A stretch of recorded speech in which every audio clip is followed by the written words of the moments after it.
This is your home for the Bulldogs. Baldwin Sports Live.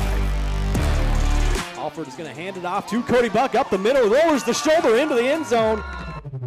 Baldwin Sports Live is presented by Hayden Outdoors. 48 years of Hayden tradition and excellence. Learn more at haydenoutdoors.com.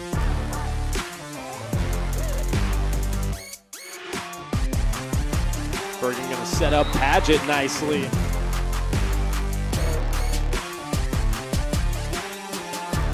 Carr with his third rebound, kicks it to Talon Torres. Now Ryder and I going to try a mid-range jump shot, and that's good. Bailey Smith open in the corner for three, up and in. Third goal from the 4. He'll swing it out right side, looking for the corner, the end zone. He will make it another Bulldog touchdown. It's time for the Bulldogs on your home for Baldwin High School Athletics. Baldwin Sports Live.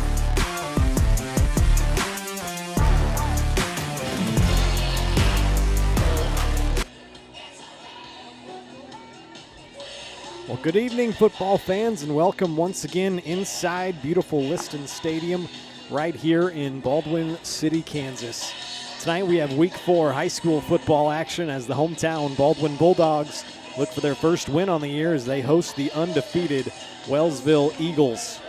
Hi everyone, Ryan Hilmer here as always alongside my broadcast partner Jackson Blakely, and we welcome you in to the Baldwin State Bank pregame show.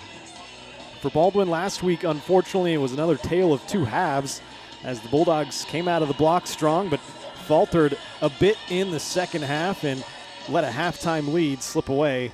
With 3 outstanding first half drives, Baldwin only came away with points on 2 of them because of some mistakes with a first and goal inside the 5 on their opening drive.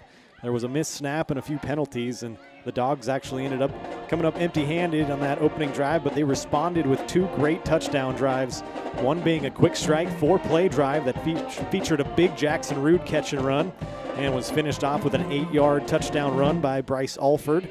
The other was a long 10-play touchdown drive that saw Creighton Frost record his first career rushing touchdown. The second half did not go as well for the Dogs as they punted it 3 times, turned it over on downs 3 times, and also threw 1 interception. And they also fumbled a kickoff return. Defensively, Baldwin held strong, but they were torched by the combination of Chance Haig and Brody Anderson through the air in the second half as they had 2 long touchdown connections that ultimately became the difference in the game, with Baldwin losing 20-14 last Friday night. Tonight they'll have another tough test awaiting them in the 3-0 Wellsville Eagles. Also have some disappointing news, as obviously last week Baldwin was beat up a little bit, and some of their key guys are going to be out of this game and probably out for the rest of the season, including their starting quarterback Bryce Alford. He is done. He's got a sling on that right arm, I should say, and Ryder Nye, senior, has a sling on his left arm, so it's like he is out and will not be playing for the foreseeable future, as well as Gunnar Reichard. Michael Newman's out tonight, so a lot of injuries really mounting for the Bulldogs, and you got to really feel for the 2 seniors there, Gunnar Reichard and Ryder Nye. A couple senior seasons ended early, but it will give Tucker Flory another chance to start at quarterback tonight, and we'll see if Baldwin can employ that next man up mentality here tonight. We'll take a break, and when we come back, we'll take a closer look at the visiting Eagles and also get Jackson's thoughts on our game here tonight. You're watching the Baldwin State Bank pregame show on Baldwin Sports Live.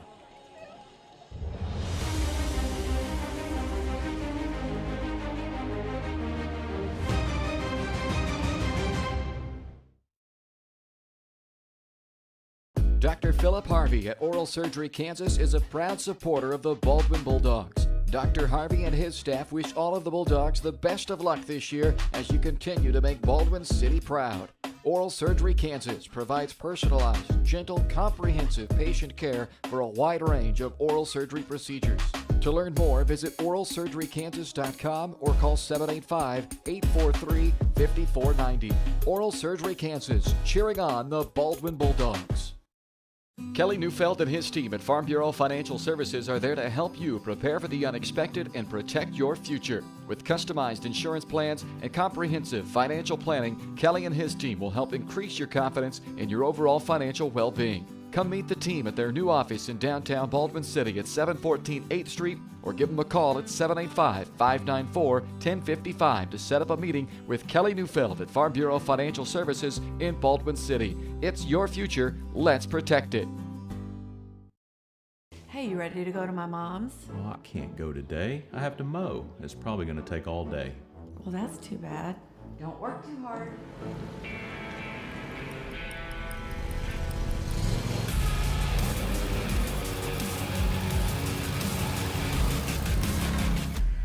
Dixie Chopper. Speed when you need it. See the full lineup at hersinc.net. Call 913-247-3530 or just stop on by.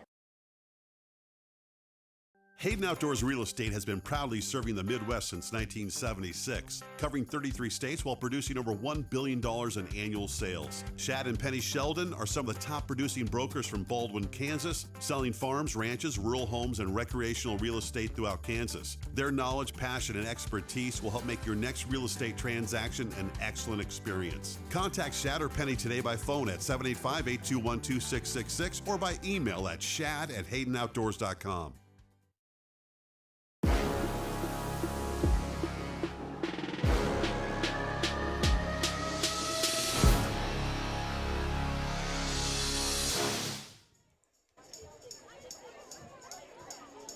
Welcome back here. The pregame show is brought to you by Baldwin State Bank. Personal service from people who care. That's what you get at your hometown community bank, Baldwin State Bank.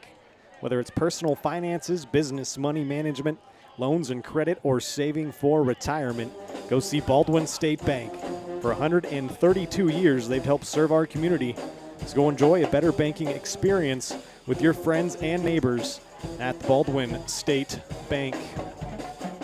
The head football coach for Wellsville is Mike Berg. He leads the Eagles, I should say, in his 6th season at the helm, and he is an incredible 39-13 over the past 5+ years and leads another great undefeated team into Baldwin here tonight. For the last 3 years, Wellsville has finished the regular season undefeated, but have failed to make it past the 3rd round of the playoffs, including being knocked out in the 2nd round the past 2 seasons. The Eagles have beaten Baldwin handily in the past 2 matchups, however, and they now lead the series between the schools 12-11 since 1985. So far this season, Wellsville is averaging 44 points per game offensively, and they have beaten their 3 opponents by an average of 35 points a game. Their last game against Prairie View was much tighter throughout than the final score showed, but the Eagles were able to draw on their experience and came through with a win in the end. They are a great all-around team, though, but they'll run the ball twice as much as they throw it, with 3 guys over 100 yards rushing this year and at least 3 touchdowns on the season. I should also mention that Wellsville's starting quarterback, he was a senior in Michael Holmes last year. I should say he was a senior in Michael Holmes this year. He was very efficient, 21 of 30 through the air this year with 218 yards, 3 touchdowns, and an interception. But he got a concussion, and he's going to be out of the game here tonight. So Wellsville will be without their starting quarterback here tonight. Their leading rusher is a junior in Armin Graves. He spent his first 2 years at Mill Valley. He's a really, really athletic guy, a running back, and they are welcoming him in with open arms. He has 244 yards this year, 7 rushing touchdowns off of just 38 carries so far this year. Should mention Holmes. He's being replaced tonight by the backup quarterback. It is a sophomore in number 7, Pete Dorsey. They are averaging 177 yards on the ground as a team and 101 yards a game through the air. So far offensively, and have also taken 2 of their incredible 6 interceptions back to the house for touchdowns on defense. So they are definitely playmakers on both sides of the ball. It's a pretty crazy stat there. 6 interceptions defensively through the first 3 games. That is pretty impressive. Quarterback last year for Wellsville was Willie Dorsey. He was a great quarterback in his years for the Eagles. 73% completion percentage last year, over 2,600 yards and 39 touchdowns. He was a all-class 3A quarterback. But they handed the reins over to Micah Holmes, and he had a pretty good, like I said, 70% completion percentage, over 200 yards, 3 touchdowns, and an interception. But he's going to be out with that concussion tonight. So the younger brother of Willie Dorsey, who was the quarterback last year, Pete Dorsey, he's going to get the reins of the Wellsville offense here tonight. He does have 1 rushing touchdown in every game and 7 yards a carry off of 22 carries. He's got some playing time, 22 carries on the year, I said, 150 yards and 3 touchdowns. So he is no stranger to varsity action and the big moments.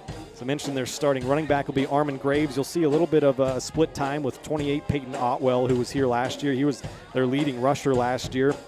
He also has a rushing touchdown in every game so far, and he's averaging just under 7 yards a carry. So keep an eye on the ground attack for Wellsville here tonight, especially with their starting quarterback, Micah Holmes, not going to play.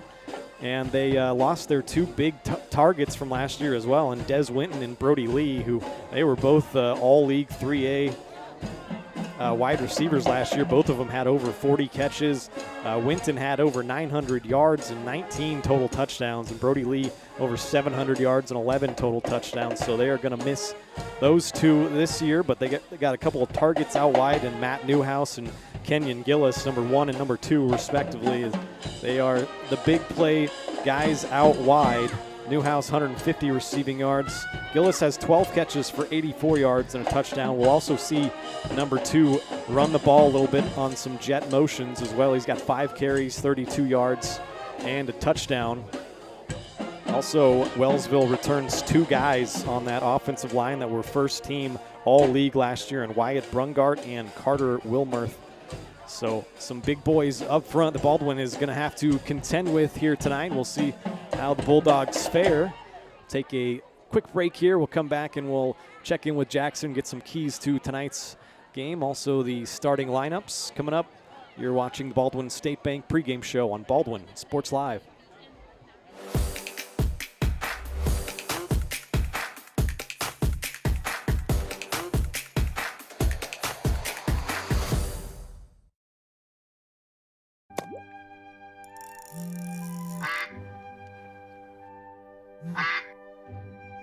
Oh, shoot.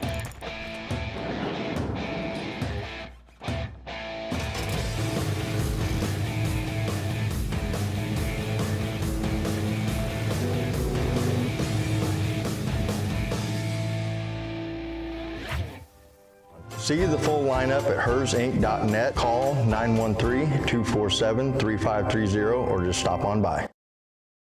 For unbeatable service from a company you can trust, there's only one choice. Clint Davis and the One Choice Heating and Air Conditioning team have the expertise you need when it comes to the comfort of your family. Not only will they get the job done right, but they'll explain the preventative maintenance needed to avoid those costly emergency repairs. To schedule a free quote, call 785-393-9329 and join the Preferred Maintenance Club for special discounts. One Choice Heating and Air Conditioning, the one and only choice for the comfort of your family.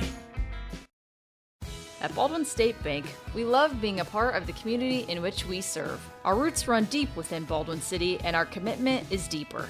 Whether it's that dream house you can't wait to call home or the trust of your personal finances, both present and future, we are here to serve you, our customers, our neighbors.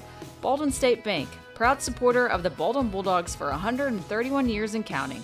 Come see us downtown or online at baldwinstatebank.com. Member FDIC, Equal Housing Lender.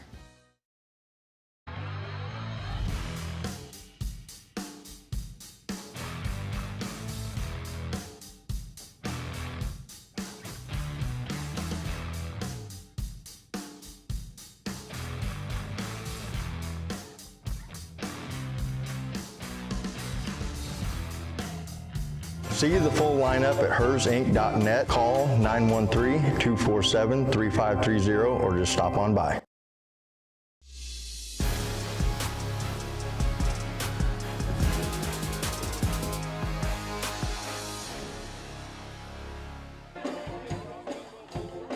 Welcome back here on the Baldwin State Bank pregame show. Getting you all set for week 4 high school football action. The Friday night lights are on once again. And Baldwin going to be looking for their first win of the year as they host the undefeated Wellsville Eagles as they come into town at 3-0. Let's go ahead and pop up our upcoming broadcast schedule before we move any further. You can see come October here, next week we got some other action besides football. On Thursday we'll have a boys soccer game. I believe that is a 6:15 kickoff. We'll be on the air around 6 o'clock for the pregame and get you set for that one. Eudora coming to town to take on the Bulldogs. And soccer, the boys soccer team has been killing it so far this year. Last I looked, man, they are just absolutely on fire. So Friday, October 4th, Silver Lake coming to town as well. Baldwin continues this 4 games in a row at home here. This homestand right in the middle of their schedule. Only 2 more home games after this, so senior night will be here before you know it. You can find all of our network games at varsitysportslive.com. And also find our upcoming broadcast schedule in the Maple Weekly. It's your local weekly newspaper with the latest community news, events, features, stories, local sports, history, and more. Subscribe for only $5 a month or $50 for the full year. Subscribe now to your local weekly newspaper at baldwinmaple.com. All right, that's our upcoming broadcast schedule. Let's go ahead and pop up some keys to tonight's game. So welcome our buddy Jackson in here as they pop up on your screen. Next man up mentality is what I got number 1, Jackson. Obviously with the slew of injuries that Baldwin's dealing with, Alford out, Reichert, Nye, Newman. I mean, they are just piling up the injuries. Next man up mentality. Tucker Flory's going to have a big opportunity tonight to start at quarterback. I think Baldwin's going to run a little bit different of an offense. Have Max Harvey in the backfield, maybe run some 2 running back sets with him and Creighton Frost. And then number 2, control the clock, get positive yardage offensively, just keep this game, shorten it up, shorten the amount of drives that each team has, and that's going to give you a chance. And then as I bring you in, Jackson, I also got forced some negative plays defensively. If that D-line can get some penetration, that would be huge tonight in stopping that big-time Wellsville run game. Yeah, right. So to piggyback off the keys of the game, next man up mentality, that goes for both sides of the ball, right? So yeah, Wellsville, this game, likely out without their quarterback, Micah Holmes. Concussion suffered last week. Probable. I don't see him on the sideline. I didn't see him. I saw Dorsey warming up, so I think we're going to see Dorsey. Right, so that's going to be huge for both sides. I know last year was a big game, a blowout game, but I feel like if we can stunt their side of the ball early, they have a backup quarterback coming in as well. Of course, Dorsey is experienced, and he's been their package running back, so a lot of running the football this game on both sides of the ball. But if we can stop them early, and if we can get something going on the offensive end, I think this will be a close game. If we can continue our momentum in the second half, that's really been our biggest problem all season. Yeah, I agree with you. Coming off that game last week, that was a close game. Baldwin was really in it, and they had the lead at halftime, let that lead slip away. So that's a big key. I agree with you. You're going to be looking for coming out of the locker room in the second half and taking care of business a little bit more than they have the past few weeks. So those are keys to tonight's game. Head coach for your Baldwin Bulldogs is Hall of Famer Bob Lisher in his 4th season here at Baldwin, 6-22, his 29th season overall as a head coach, 165 and 117. Of course, he spent those 22 great years at Lawrence Free State, 145 and 81 there, 19 playoff appearances, 13 district titles, 5 Sunflower League championships. I could go on, but he's had a storied career, became a Hall of Famer in 2019, and we're glad he's here with us in Baldwin. The head coach for the Wellsville Eagles is Mike Berg. He is in his 6th season. I mentioned earlier he's 39 and 19. In the past 3-4 years, Wellsville has been an absolute wagon, had a lot of great athletes, and they have beaten Baldwin pretty handily the past 2 matchups. They beat them 42-0 2 years ago and 42-7 last year, so we'll see if the Dogs can't turn their fortunes around here tonight. And Wellsville did take the lead in the series 12-11. That's going back to 1985. Records before that are a little bit hit and miss, so see if Baldwin can't tie that up and get their first win on the year here tonight. Take a break, come back and show you our starting lineups, and then get you all set for the opening kickoff, week 4 of the high school football season. Wellsville visiting Baldwin. Be back with more after this.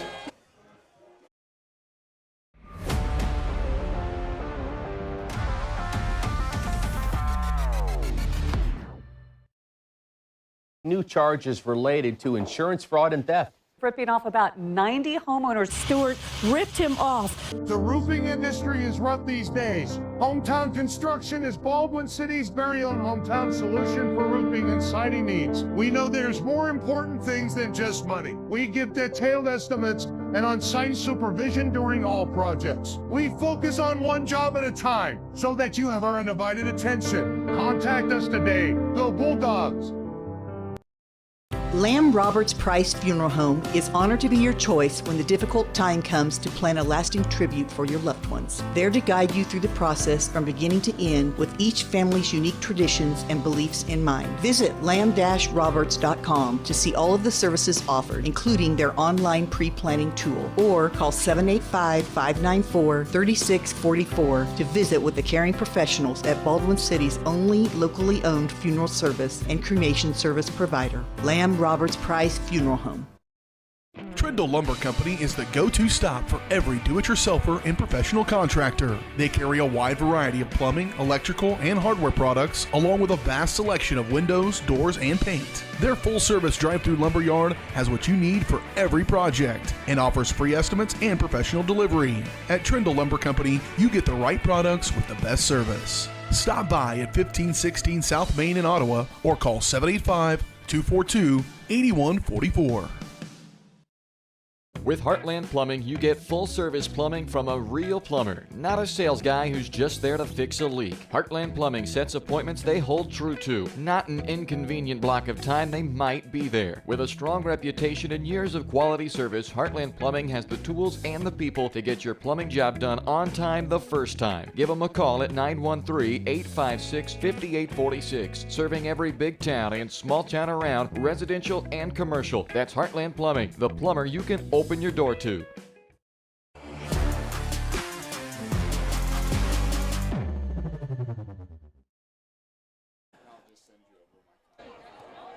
Welcome back here on the pregame show. Time now for some starting lineups. I'll pop those up on your screen as Baldwin gets ready to take the field. As you can see, no Bryce Alford, no Ryder Nye, no Gunnar Reichert, so got some fill-ins there. Tucker Flory, a sophomore, going to be starting at quarterback. We'll also see some of the freshman backup quarterback Alex Chambers as well, I'm told, and have a couple running backs in the backfield, Creighton Frost and Max Harvey.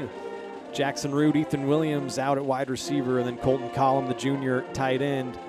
Left to right on the line, Jake Stavanis, Brendan O'Connor, Carson Shannon, Jake Van Horn, and Brett Davidson. Those two big boys, seniors on the right side, the senior leaders now on that offense. As they are the only two seniors on the offense. A few more on defense as you got the boys Van Horn and Davidson joined by fellow senior Hank Beard. So a very experienced D-line. And the freshman Dylan Van Horn, that says senior, it's a freshman. I should change that, but you get the picture. Colton Collum, the outside backers, along with Frost and O'Connor, those two guys, the leading tacklers on the team. Back end, I kind of guessed a little bit. We'll see who fills in for Ryder Nye. We did see a lot of Jackson Wheeler late in that game, freshman at the back end. And also Max Harvey, Johnny O, and Jackson Rood back there. Those are your starting lineups for the Baldwin Bulldogs. I'll pop them up here for Wellsville. Pete Dorsey, as I mentioned earlier, going to be filling in for Micah Holmes, who is out with a concussion. He's a sophomore. Has played some, as Jackson mentioned, already this year.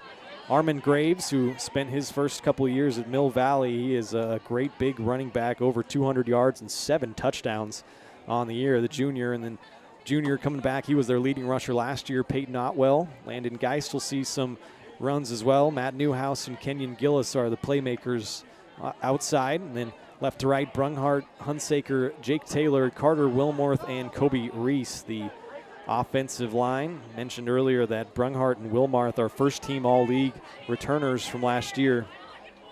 You look at that defense, a lot of seniors on the defense, a lot of seniors on this team for Wellsville. Trigg Smith, Peyton Otwell, Wyatt Brunghart, and Ethan Selk, the defensive linemen up front. Armin Graves, Carter Wilmarth, and Mason Little will be the linebackers, and Matt Newhouse, Kenyon Gillis, Landon Geist, and Logan Moore, the defensive backfield. I mentioned earlier that they have 6 interceptions defensively already and a +7 turnover margin, so they're doing a good job in the turnover battle over the first 3 weeks of the year. averaging 44 points a game and beating their opponents by an average of 35 points per game over the first 3 weeks. So they've been a wagon once again this year, and Baldwin's going to have to strap the helmet up a little bit tighter tonight. So they're going to have a tough test on their hands. Well, I was hoping that Baldwin would make their way out before we take a break, but maybe now we'll take a break and on the other side come back and get you all set for the opening kickoff for Baldwin. This has been the Baldwin State Bank pregame show brought to you by Baldwin State Bank. Personal service from people who care. That's what you get at your hometown community bank, Baldwin State Bank. Whether it's personal finances, business, money management, loans and credit, or saving for retirement, go see Baldwin State Bank. For 132 years, they've helped serve our community. So go enjoy a better banking experience with your friends and neighbors at Baldwin State Bank. Take a break, and the opening kickoff coming to you live from Liston Stadium on the other side.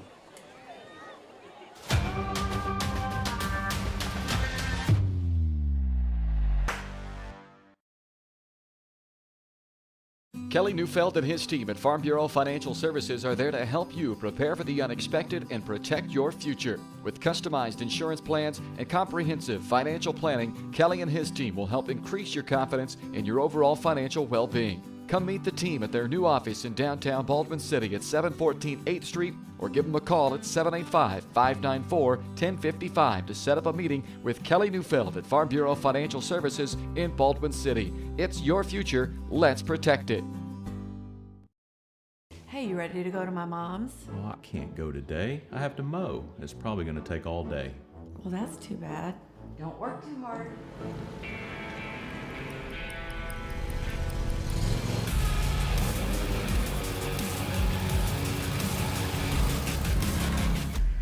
Dixie Chopper. Speed when you need it. See the full lineup at hersinc.net. Call 913-247-3530 or just stop on by.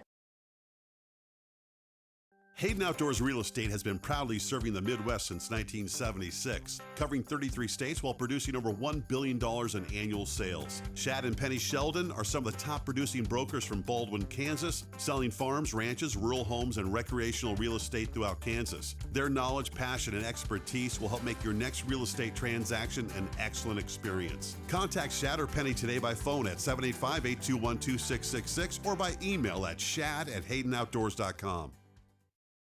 For unbeatable service from a company you can trust, there's only one choice. Clint Davis and the One Choice Heating and Air Conditioning team have the expertise you need when it comes to the comfort of your family. Not only will they get the job done right, but they'll explain the preventative maintenance needed to avoid those costly emergency repairs. To schedule a free quote, call 785-393-9329 and join the Preferred Maintenance Club for special discounts. One Choice Heating and Air Conditioning, the one and only choice for the comfort of your family.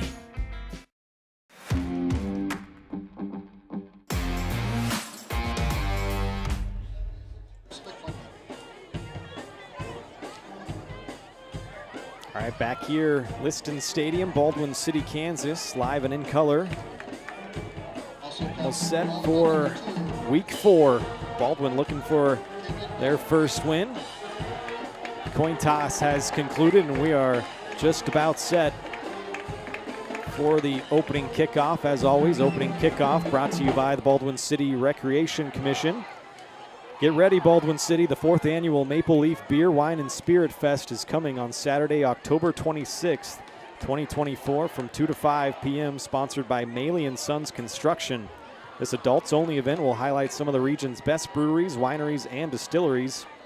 Sullivan Square, as well as High Street between 7th and 8th, will be lined with vendors ready to share some of their best selections with you. In addition to beer, wine, and spirit samples, music by the Night Owls will provide the soundtrack for this relaxing day. Food trucks will be on site with food for purchase, and light appetizers will be available with your ticket. Ticket sales end Friday, October 25th online at 11:59 p.m. Remaining tickets will be available for purchase for $35 on Saturday at 2 p.m. in front of the BCRC offices at 705 High Street. This event is capped, and so once tickets are gone, they are sold out. Must have a valid photo ID, date of birth on the day of the event to be admitted. Here we go. Baldwin will receive the opening kickoff. Wellsville ready to get us started. Wellsville at 3-0, Baldwin at 0-3. Wellsville in their all whites. Baldwin in their camo purples as Max Harvey takes the kickoff, breaks one tackle and gets out close to the 30-yard line. That's where Baldwin will begin their first possession.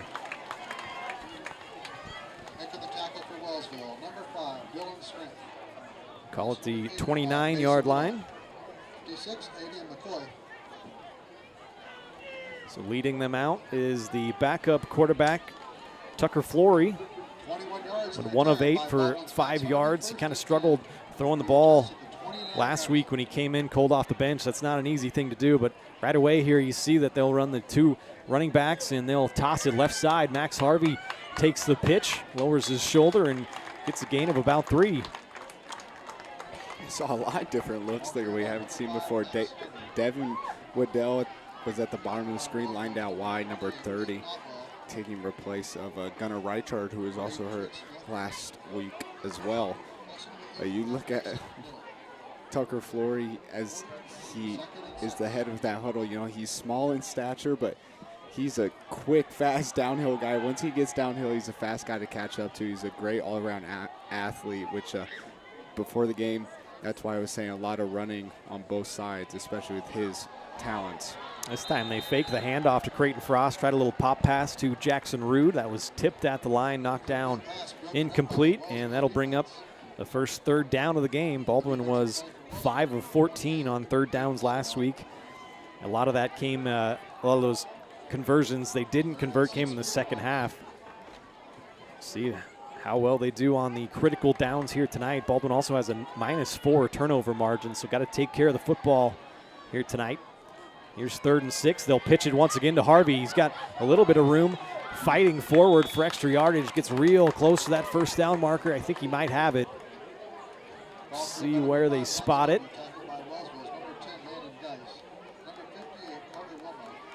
So I haven't seen this look. Have Creighton Frost and Max Harvey sharing the backfield. Not something, if we have seen it, not very much of something new coming out of Baldwin. Hopefully that sparks something. Baldwin's played a great 6 quarters of football. They've played a great first half in all 3 games. It's just closing it out. So maybe this is something that's worked well in practice, and they've drilled and drilled and drilled, and hopefully we'll see the benefits of that.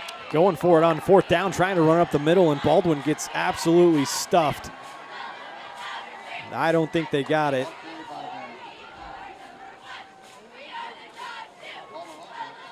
See where they spot it.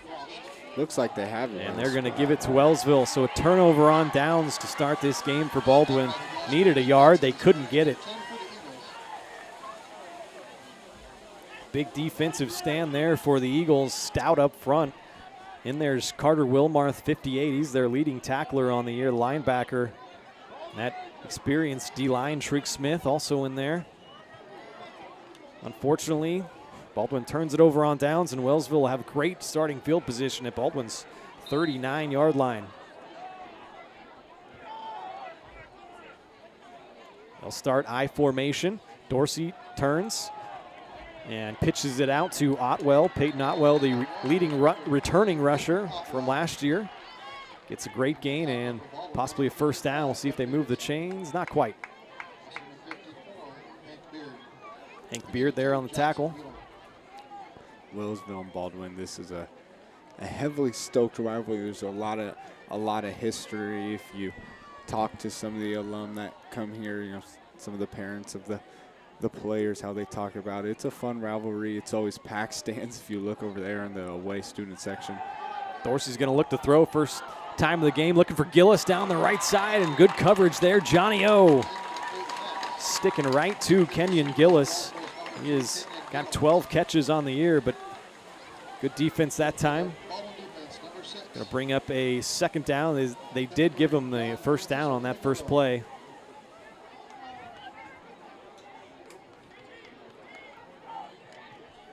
Wellsville averaging 44 points per game, 278 total yards a game, 177 of those on the ground. They'll give a little wishbone look here as they hand it to Otwell once again up the middle, and he's got a great gain of about 7. Does bring up a 3rd down and short, though. Making the tackle for Baldwin, number 24, Creighton Frost. So 55, Brett Davidson. 7-yard gain for Wellsville, 3rd and 3. First 3rd down of the game for Wellsville. Set up in that wishbone set again. 3 running backs behind Dorsey. Turn and hand it to Gillis. He's trying to weave his way through traffic. He will have enough for a 1st down. Jake Van Horn in there on the tackle, as well as Hank Beard. 3rd down conversion for Wellsville as they keep marching on, and they are now inside the red zone. See how much Coach Berg trusts Pete Dorsey, of course, brother of Willie Dorsey. Last year was all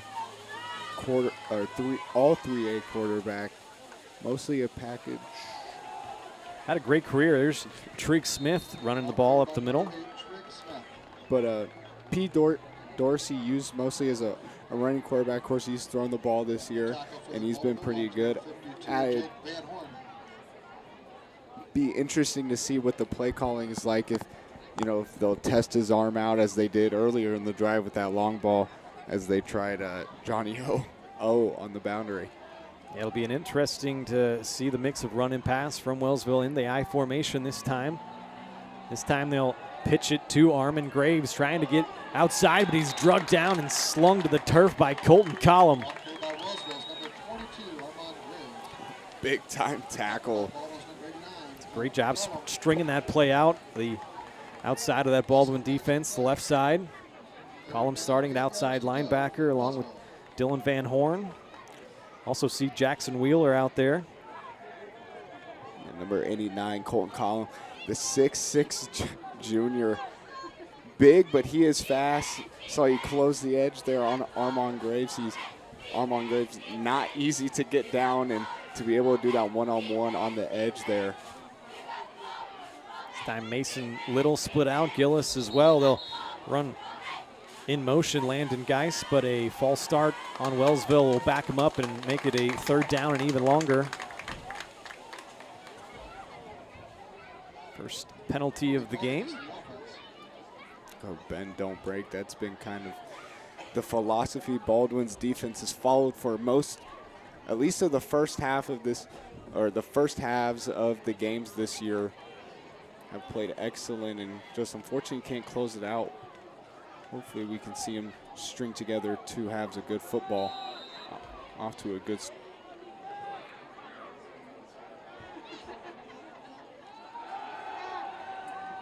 There's Dorsey looking to throw it left side, looking for his man, Matt Newhouse. He's got the connection, his 14th catch of the year. It's going to be out close to a 1st down. Have to check the spot.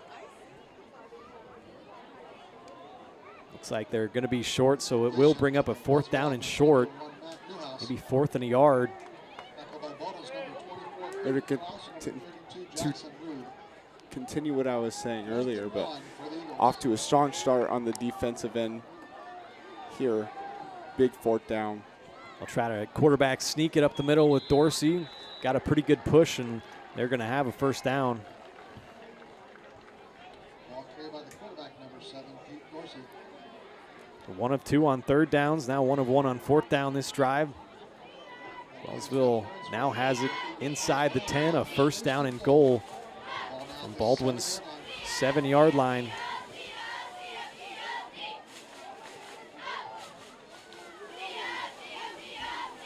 Newhouse, the receiver, right side. Gillis, left side. They'll fake it. Dorsey's going to keep it on a quarterback sweep, and he'll be dropped down by Creighton Frost. Good job by Jackson Wheeler, forcing him back inside.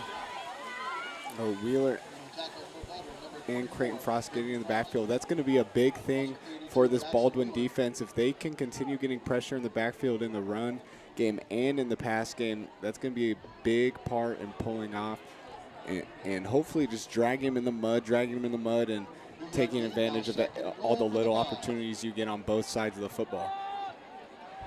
Second down and goal from the 5. They'll go shotgun with Otwell to the right of Dorsey. Now they'll give it to Gillis on a jet sweep right side, looking for some running room, wiggling his way through and into the end zone for an Eagles touchdown as Wellsville takes the early lead. A 10-play touchdown drive.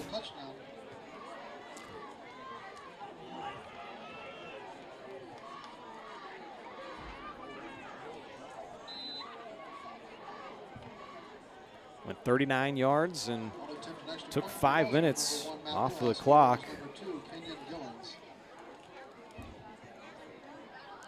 Kenyon Gillen's a good patient run to before he crossed the plane there. There was a lot of traffic, his own guys, and obviously Bulldogs on the defensive line, but he was able to wiggle his way across the plane. Kick up and good from Matt Newhouse, so 7-0. The Bulldogs trail. You're watching Baldwin Bulldog football right here on Baldwin Sports Live.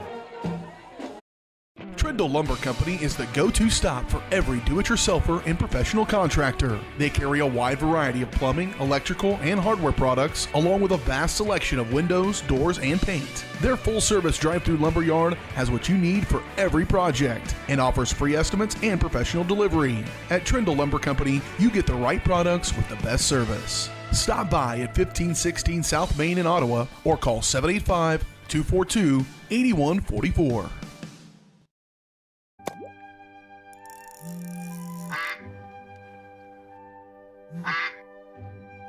Oh, shoot.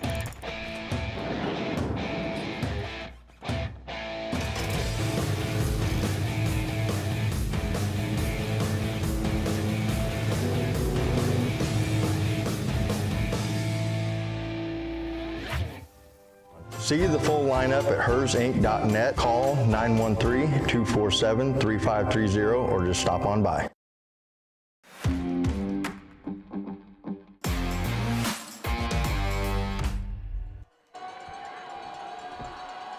Welcome back here to Baldwin City. Wellsville took the early lead and they kick it off. Here comes Max Harvey on the return, looking for some room. Gets hit and dropped hard. That is 5 Dillon's strength. Showing a lot of strength, the junior. Yeah, big hit. Flip him over. Baldwin going to start their second possession. Turned it over on downs in their first series. Unable to convert on a 3rd and short and then a 4th and short. The 4th and 1, and they got stuffed on a run right up the middle. Start this drive from their own 24-yard line. 5:25 to play, first quarter, and there's a nice run that time. Max Harvey's got a first down. Move the chains for the first time here tonight for Baldwin.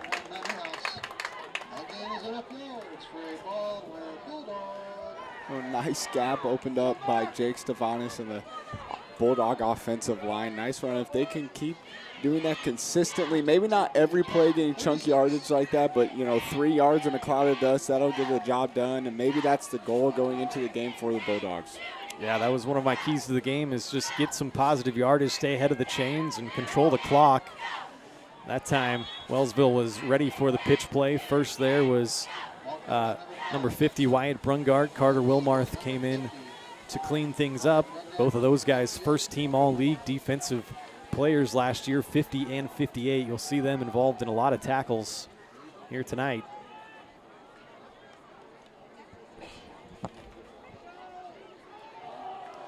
Go 2nd and 10. These are the biggest downs in the drive.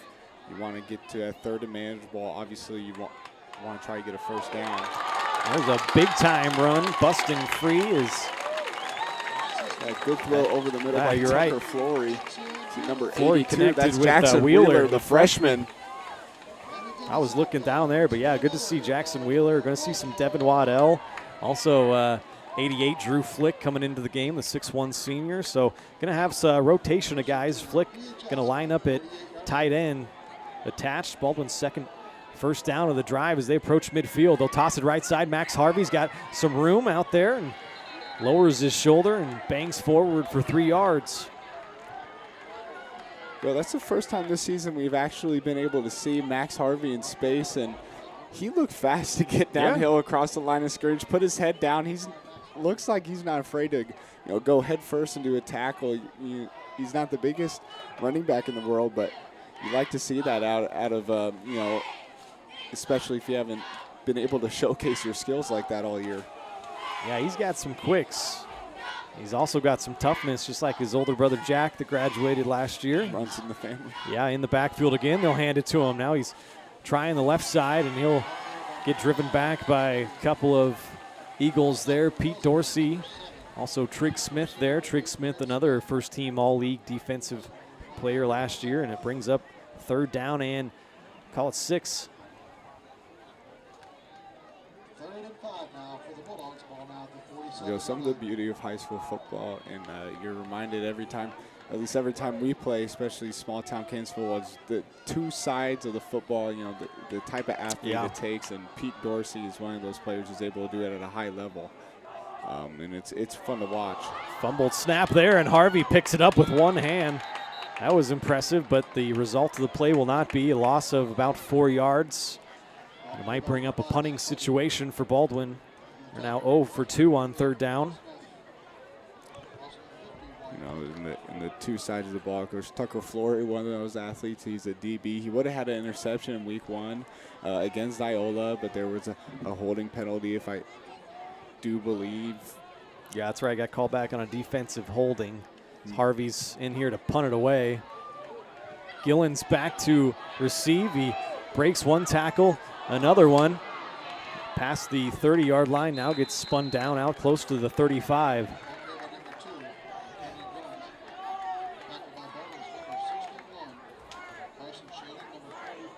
So Wellsville's going to start their second possession from their own 33-yard line.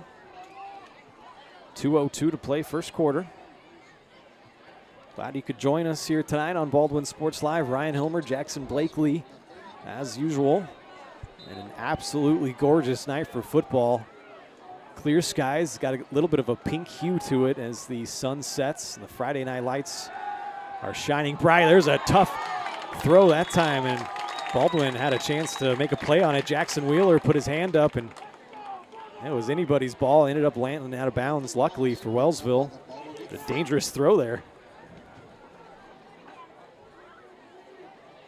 The 6'2" freshman using his length there.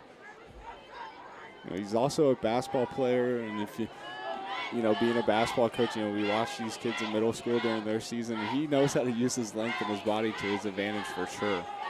Looks like Tucker Flory's one of the safeties out there. Wheeler is an outside backer. They'll run a little misdirection, and that is stuffed in the backfield. Brett Davidson's in there along with Creighton Frost, Brendan O'Connor as well. Great job by the Bulldog defense, forcing a 3rd and long. Big stop by that defensive line, and these are the exact situations you want to be in, forcing a 3rd and long. Just one more stop, and hopefully, you turn it over to your offense in good field position, hopefully around the 35-yard line after a punt or so. Shotgun formation, trips right side. Looking to throw is Dorsey. He slings it right side. Mason Little gets smacked by Johnny O and driven back. He'll get some help from some fellow Bulldogs rallying to the football, but a big hit there and a 4th down coming up. Johnny O, Tucker Flory, and more members of that Bulldogs secondary all crashing to the ball, all coming downhill, keeping the ball in front of you and crashing. Especially in a 3rd and long situation, that's exactly how you want to play it. Now, Bulldogs looking to get it in favorable position for their offense. Forcing a punt situation from their own 26-yard line. They have a chance for a return. Flory and Harvey are the deep men. The lefty punter gets a good one away as it goes way over their heads and takes a Wellsville bounce inside the 15, close to the 10. They'll touch it down around the 12-yard line. Was that Newhouse? Yeah, that is Matt Newhouse, the punter, lefty. Boy, he's got a leg on him. Yeah. You don't see that very often, especially at the high school level.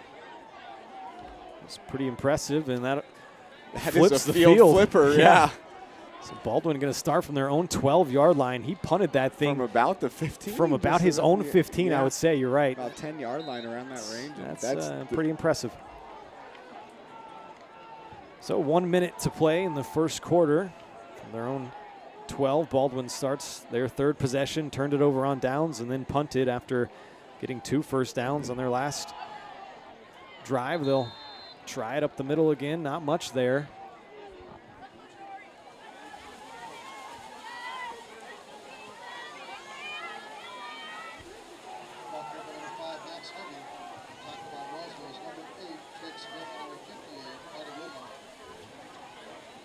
And part of controlling the clock, as we mentioned before the game, was going to be important. And, you know, part of what's going to aid that is Tucker Flory being a backup quarterback. He's not used to, you know, getting the whole play call, especially from a sign. So he's having to go back from the sideline back to the huddle before every play. Harvey's going to bounce this one out right side. Found some running room out there. Good vision from the sophomore running back, and makes it a 3rd down and short for Baldwin as the first quarter will expire, and we will make the long walk down to the other end of the field. 7-0 Wellsville after the first quarter. You're watching Bulldog football presented by Hayden Outdoors right here on Baldwin Sports Live. Lamb Roberts Price Funeral Home is honored to be your choice when the difficult time comes to plan a lasting tribute for your loved ones. There to guide you through the process from beginning to end with each family's unique traditions and beliefs in mind. Visit lamb-roberts.com to see all of the services offered, including their online pre-planning tool, or call 785-594-3644 to visit with the caring professionals at Baldwin City's only locally owned funeral service and cremation service provider, Lamb Roberts Price Funeral Home. At Baldwin State Bank, we love being a part of the community in which we serve. Our roots run deep within Baldwin City, and our commitment is deeper. Whether it's that dream house you can't wait to call home or the trust of your personal finances, both present and future, we are here to serve you, our customers, our neighbors. Baldwin State Bank, proud supporter of the Baldwin Bulldogs for 131 years and counting. Come see us downtown or online at baldwinstatebank.com. Member FDIC, Equal Housing Lender.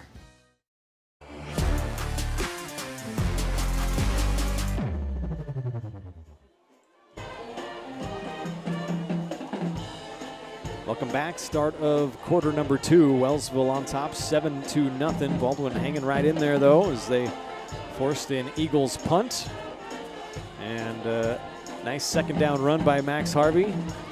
Now setting up a 3rd down and 2 as the second quarter gets started. We'll pitch it right side, and Harvey's going to get dropped in the backfield. That is a nice play defensively by 27, Cole Douglas. Douglas, the junior, in on that stop. Brings up 4th down. Sorry, Jackson. No worries. Harvey losing his footing on the turf. You know, he makes one move, and Douglas making a good play to get in the backfield to alter, you know, having to make him make a decision. But, you know, if he can make one move, keep his footing there, and, you know, he's not, maybe not off to the races, but definitely getting the 1st down there. Baldwin a little late, running some guys on to the punt team. 5 seconds on the play clock when they snap it, and Harvey gets away his own good punt over the head of Gillens and takes a Baldwin bounce. Gillens chance for a return here as he steps out of one tackle, now another, tries to cut back, and he'll be dropped by Rude around their own 40-yard line. You know, as an Iowa football fan, I sure do appreciate a good special teams performance, a good punt or two. So that's nice to see. I can give a little appreciation to that. Both teams booting the ball, aren't they? Max Harvey and Matt Newhouse. Yeah, Newhouse. So from their own 40-yard line is the 3rd offensive possession here for Wellsville. Dorsey in the shotgun, 4 wide receivers. They'll hand it off. I think that was Graves next to him in the backfield, and Baldwin right there to stuff that thing. Oh, they're calling for a fumble. A couple of Bulldogs pointing in.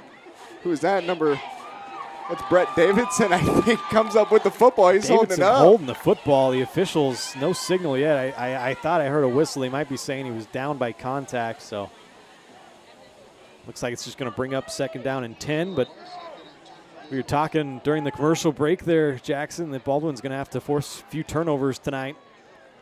Almost had one there. That was a funny image. 2nd down and 10. On quarterback sweep right side, Dorsey following his running back as a lead blocker. A lot of running room. I think a flag came in behind the play. This might be a hold as Brett Davidson's talking to the official behind the play.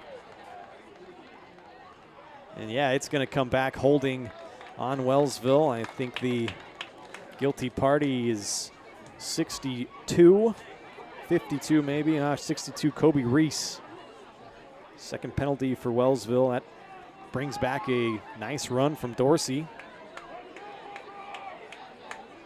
Taking advantage of mistakes, that's going to be the key for Baldwin. They were able to do it pretty well in the first half against Ottawa. Of course, coming out of halftime, Ottawa had a great 3rd quarter. They're just building off this momentum, just holding them, dragging them in the mud, Hopefully they're just going to be able to really take advantage of their opportunities when hopefully either off a turnover or a good offensive possession. The last few weeks against Ottawa and Burlington, we've seen Baldwin have a couple of nice first halves. Dorsey taking off on a scramble, showing off his foot speed as he has a 1st down and more. Out past midfield into Baldwin territory. Oh, he ends up around where he ended up. Yeah. Just had to make him do it again, get him tired. That was a good scramble. You can see Dorsey's got some foot speed for sure. He was able to break the pocket, break contain. Nobody home.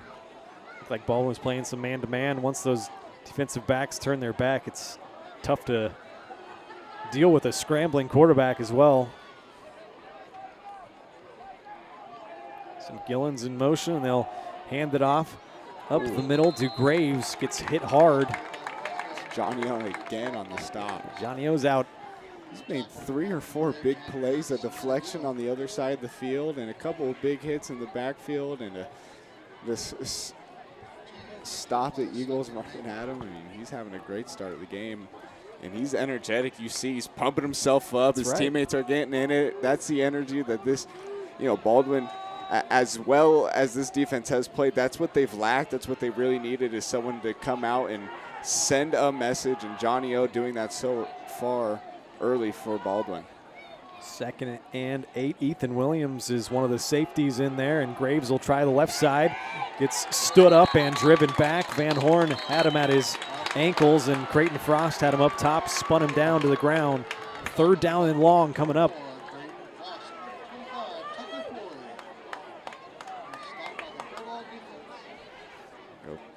Creighton Frost pretty lucky to not get a penalty called. The ref came up to him after. He didn't, you could say he was just going to finish the play, but that was well after the whistle. But no penalty called. I understand it's a rivalry game, and I think the referee understands the magnitude of this game, and there's his one warning.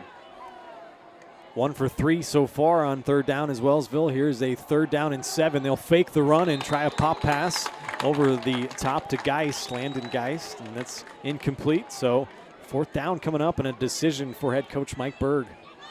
It looked like Pete Dorsey couldn't quite get a clean grip on the ball. I don't know if it was with the snap or as he was trying to bring it up to throw. It looked like he just kind of slipped out of there, or maybe a miscommunication between him and the receiver. But nonetheless, incomplete pass and a crucial 4th and 7. And Ottawa's going to call a timeout. First charge timeout to the Eagles. Timeouts this year, they are brought to you by our friends down at Rice Precision Manufacturing. Family-owned company right here in Baldwin City that services many different industries, from food processing to heavy and light industrial, oil and gas, and many more. With state-of-the-art machine tools, Rice Precision provides a great work environment that offers excellent pay and competitive benefits. It's the perfect place to start your next career. So find out more by emailing jobs@rice-precision.com. HadenOutdoors.com. Big decision coming up here for Wellsville on a 4th down and 7. They are at the Baldwin 39-yard line. They've already converted 1 4th down. It was a 4th and 1, though. It's a little bit more of a decision. Looks like the offense staying out there. A big play, big decision, but I think ultimately a no-brainer. 4th and 7. You're in the opposing territory. Your defense has played good to start the game. This is a gamble you're willing to take if you're Mike Berg, and if you're this Wellsville Eagles, you want to. Dorsey looking to pass, going to throw deep down the left sideline, looking for Newhouse. Jackson Rude there in coverage, falls incomplete, and a turnover on downs to Baldwin. Great coverage downfield by Jackson Rude. A lot of contact, but as we saw earlier with that Creighton Frost play, they're going to let them play. I didn't quite see the number on the receiver, but it was Newhouse. Newhouse calling for a flag. I think they were both fighting for the hands. The argument definitely could have been made, but with what they've let go so far in this game, I think that's pretty consistent with how it's been called. So Baldwin gets the turnover on downs, and 8:24 in the second quarter to play. They'll start this drive from their own 39-yard line. Got a turnover on downs and 2 punts in a row. Trying to get it past midfield as they'll show speed option right side. Nice catch on that pitch by Max Harvey. Lowers his shoulder and gets a tough 4 yards. Late pitch there from Flory. Yeah, that could have been a disaster. A one-handed catch in the backfield by Max Harvey, and Flory luckily getting that, not quite on the numbers, but in an arm's reach, and that's all you need. But a little hesitant on that pitch, and obviously early in the game, but seen much more of Max Harvey as opposed to Creighton Frost. Frost had a career-high 23 carries last week for 60 yards and his first career touchdown against Burlington. It's to the left of Flory. This time he'll carry the ball and try to rumble ahead, but he gets stood up right at the line of scrimmage. Once again, that's number 50, Wyatt Brungart, all-league defensive lineman.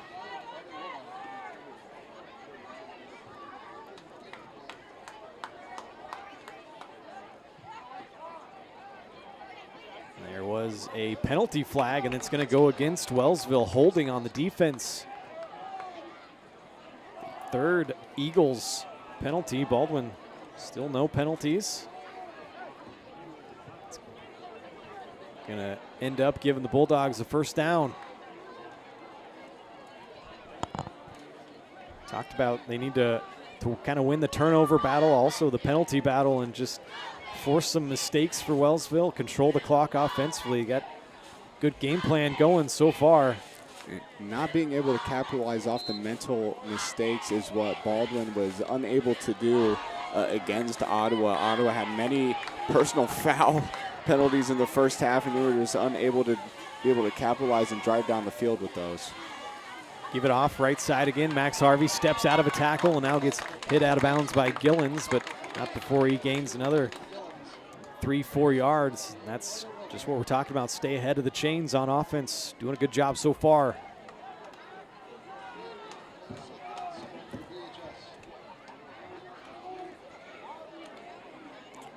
Bill Lisher really expanding the run game this week.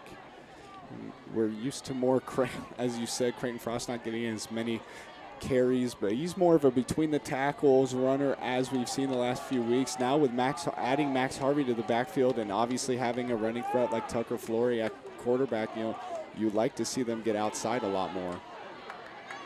This time Max Harvey stood up at the line of scrimmage. It was Brungart and Trigg Smith as well as Carter Wilmarth in there.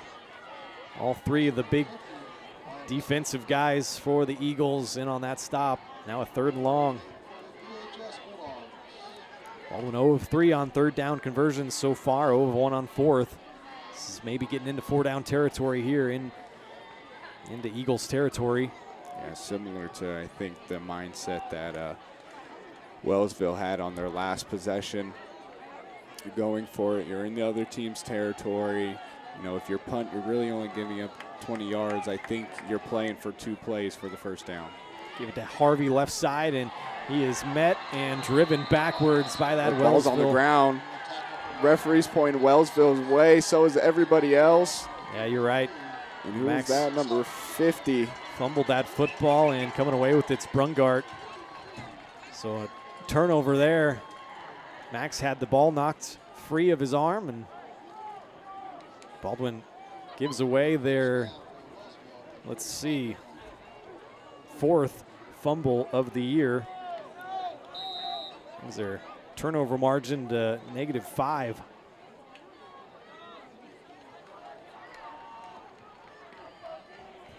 That sets up a 1st and 10 from their own 46 for Wellsville. They'll fake the handoff. Dorsey looking for a guy on the bootleg outright. Short hopped him.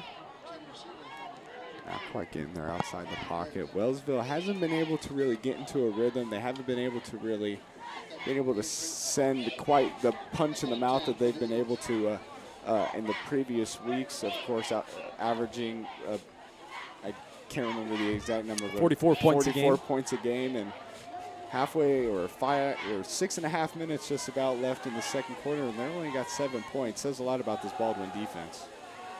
Keeping it right side. Dorsey trying to sweep around.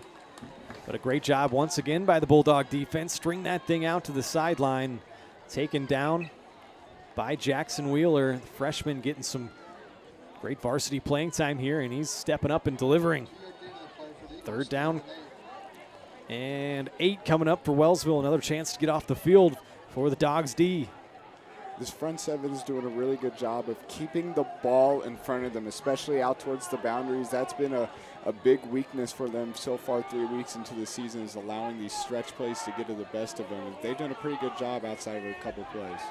Rolling left side as Dorsey slings it sidearm and has a 1st down to his receiver, Kenyon Gillens. It's his 2nd catch of the game, and that's good enough for Wellsville 1st down.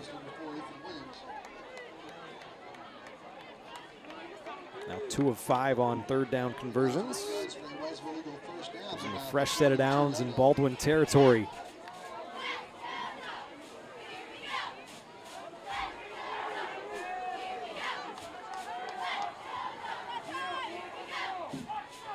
Show that wishbone look and give it to Otwell, the first man through, the fullback.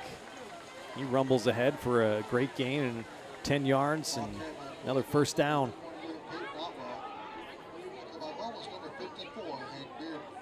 Well, maybe 2nd in inches. Won't quite give him the fresh set of downs yet. The Baldwin defense, you're going to take whatever you can get. Hopefully you can build off of this and stop them before they can cross the big line negative of scrimmage. Get a negative play here, force 3rd down and longer. Never know. Hand it to Graves. He'll look right side. Has a little bit of turf out there to work with and has plenty enough for the 1st down. Graves, such a good runner. Coming out of cuts, he's quick. He doesn't seem to lose much speed when he's moving in and out, and he's a really special runner when he gets up and downhill, how he's able to fight through contact and fight for yards after the tackle. Mentioned Wellsville came in with a +7 turnover margin, now at +8. They've done a great job, have only 1 turnover on the year, and that was an interception. They've now recovered 3 fumbles and had 6 interceptions. Dorsey gonna try quarterback sweep, getting chased by Van Horn. He cuts it up, breaks a tackle, gets inside the red zone, down to the 15, and another 1st down. 3 1st downs in the last 4 plays for the Eagles. They're marching it right down the field. Go red zone defense. It's going to be important. I said this last week, or if not last week, the week before. It's important if you're on both sides of the ball in the red zone. The size of the field shrinks you, and you only got about 20 yards to work with, so what you're able to call dramatically changes. So see what both sides of the ball have in the little play sheets there. Give it once again to Graves, and this time he's brought down in the backfield by big bad Brett Davidson.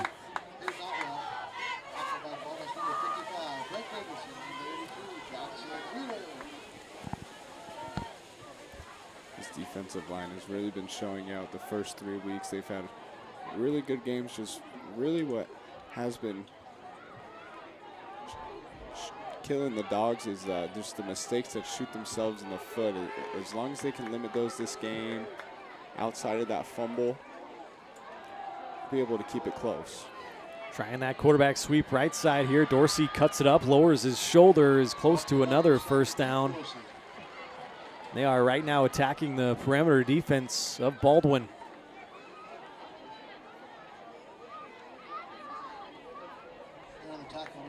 Did give them that first down. That's the 4th first down on this drive. It started from their own 46-yard line, so a first down and goal.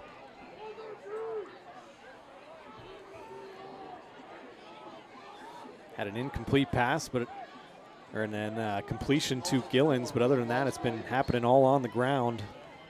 They average 177 yards on the ground a game.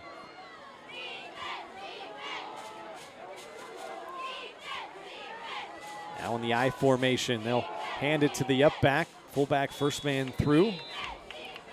It's a couple of yards into that experienced big defensive line for Baldwin. Norwell.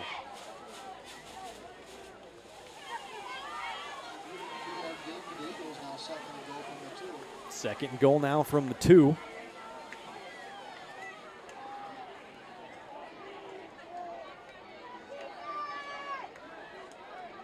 Got a bunch trip set to the left side. Running back to the left of Dorsey. It's Graves once again, gets the handoff, lowers his shoulder, and works his way into the end zone for another Wellsville touchdown.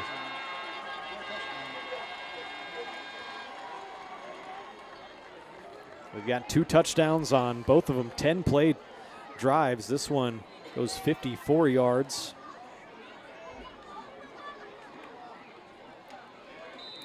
Both the drives took 5 minutes off the clock as well, and Newhouse, the lefty, on to attempt the extra point.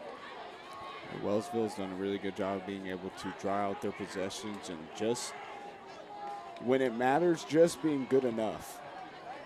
And those long conversions, those big runs by Pete Dorsey, the 20-yard run, and just being able to convert when it really matters on those third downs. 14-0, the Eagles lead it here. We'll be back with more Bulldog football after this. Dr. Philip Harvey at Oral Surgery Kansas is a proud supporter of the Baldwin Bulldogs. Dr. Harvey and his staff wish all of the Bulldogs the best of luck this year as you continue to make Baldwin City proud. Oral Surgery Kansas provides personalized, gentle, comprehensive patient care for a wide range of oral surgery procedures. To learn more, visit oralsurgerykansas.com or call 785-843-5490. Oral Surgery Kansas, cheering on the Baldwin Bulldogs.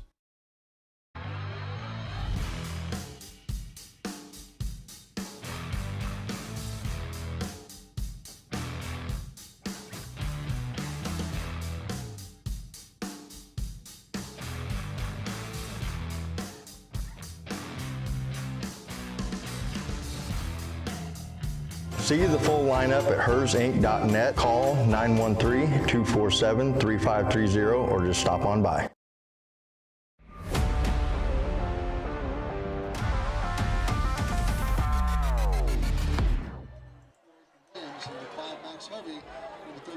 Wellsville kicks it away deep. Jackson Rude will be the return man, trying to find some room left side, steps through a tackle. A lot of running room as he gets up that left sideline close to the 30-yard line. Decent starting field position for the Bulldogs. Now 5th offensive possession. They've gone turnover on downs, 2 punts, and then fumbled it away. Had a promising drive going last time out, though. Got past midfield.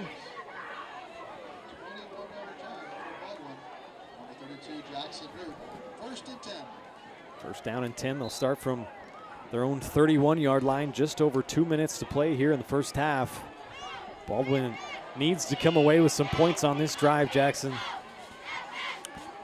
They'll run right side with Flory looking to throw it downfield. He finds Max Harvey. Short gain that time of about 4 yards. A good pitch and catch by Flory to Harvey. Harvey really showing out in this first half. This is the most we've seen him featured in the offense, and I think he's really taken advantage of his opportunities. seen a lot of guys kind of have breakout games this year. I remember at the Iola game, Jackson Rude really broke out, and here Max Harvey getting another carry. He's really shown his colors here tonight. Didn't get any gain that time. Sets up a 3rd down and 5. As you mentioned, breakouts Creighton Frost in that second game, and last game, the names on the tip of my Burlington. We played Burlington last week, but had a couple of guys have some good games. But unfortunately, more about Burlington was the injuries really in that game. That time off the hand of Jackson Rude. Flory tried to put it on him on an out route. Just a little too early, a little miscommunication. Brings Rude not being able to turn his eyes to the ball quick enough and not being able to connect. Now another 4th down, as Baldwin is now 0 of 5 on 3rd down conversions, including that last drive where they fumbled it on a 3rd down. Another good boot by Max Harvey. Yeah, it's Gillens back once again. Spins, lost the football, but jumped right back on it. Good punt coverage that time from the Bulldogs. Flory down there along with Jackson Rude. Flips the field once again. And now Wellsville will begin their 5th drive. They've had 8 first downs this first half as opposed to just 2 for Baldwin. Have it from their own 28. See if they're looking for more here. Dorsey looking to throw deep down the field, right side. Good coverage out there, way over his intended target, Little. Mason Little, number 85 out there, the 5'11 senior. It looked like a miscommunication, maybe an option route. Little looked to stop about 10 yards out, and Dorsey thought he had him over the top. And spread it out again. 4 wide receivers. See if they keep to the air. They do. Throw it quickly left side to Newhouse. Has a blocker out in front, and he'll get out of bounds. Just to stop the clock. Big hit by Jackson Rude. 2 timeouts left for Wellsville. Yeah, Jackson, nice hit there.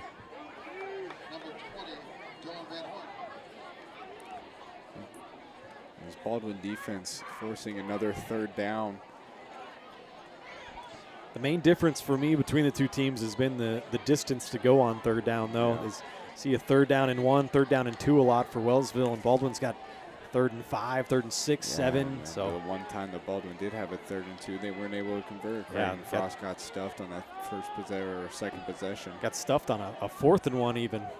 4th down, and they're just trying to push forward. Quarterback sneak at the 1st down. They will get it, and another 3rd down conversion. Now 3 of 6 is Wellsville here in the first half. 3 of 6 as opposed to Baldwin 0 of 5. That's tells a little bit of the story. As clock continues to tick down, 40 seconds to go. The quick completion now right side to Gillens once again as he steps out of bounds into Baldwin territory. Wellsville pushing the ball up quickly. They know they don't have much time, 39 seconds left in the half. They do have 2 timeouts, but smart play by Gillens to find the boundary over there on the sideline to stop the clock, and now that gives you plenty of time to maybe not only get the next play, but maybe get the next 2 play calls in if you can rush onto the ball. Like I mentioned, 2 timeouts still for Wellsville. Dorsey dropping back, looking right side, now going to scramble. Lowers his shoulder and heads to the sideline. They will say he's out of bounds. Jackson Wheeler right there to meet him once again. Actually, I think that was Colton Collum out there. Big hit by Collum on the boundary. That can't feel good. And 6'6", 190 is what he's listed as, and that must be a weight in preseason because he looks much bigger. He looks much bigger than 190. Sorry. Still rotating guys on that D line. Jace Hout out there on the line now as Dorsey will try to evade some pressure from Frost. Throw it downfield, intended for Landon Geist, out of his reach though, and another 3rd down coming up. Dorsey throwing his hands on his helmet. He really felt like if, again, another miscommunication maybe on the, I didn't see who the far receiver was, but same thing, maybe an option route and a stop go and different ideas.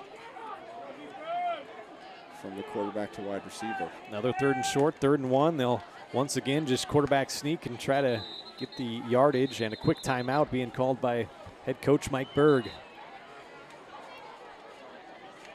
That'll be their last timeout. Wellsville's got 1 left. That's their second timeout. Another 3rd down conversion, though, 4 of 7 now.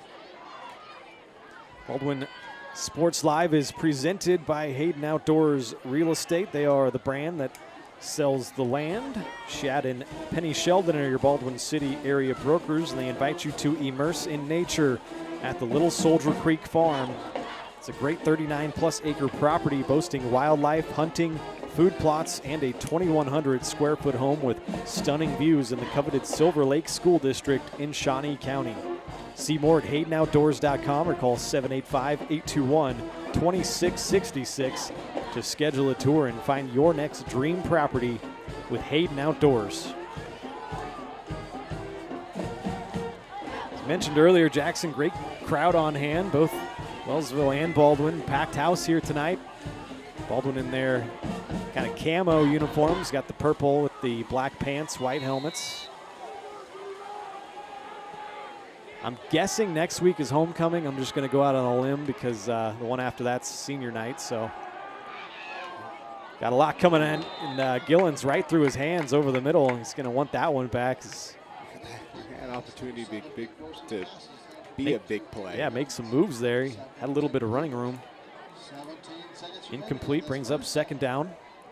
I didn't see you got in the backfield for Baldwin, but did get some pressure, you're right. They have been able to get into the backfield. It's just they've had a little trouble being able to contain them. A little trouble with the snap there. This time O'Connor comes on a blitz, and he's looking downfield. Matt Newhouse in stride, touchdown. At a long touchdown pass from Pete Dorsey to Matt Newhouse. I mean, couldn't have walked down and placed it any better, right in stride. Oh, and that's a heck of a way to make up for a pretty wide open draw for, or who's that, Newhouse? Yeah, that was Gillens that had the drop, but yep. Newhouse coming through there with the long touchdown connection, and now he's on to try the extra point.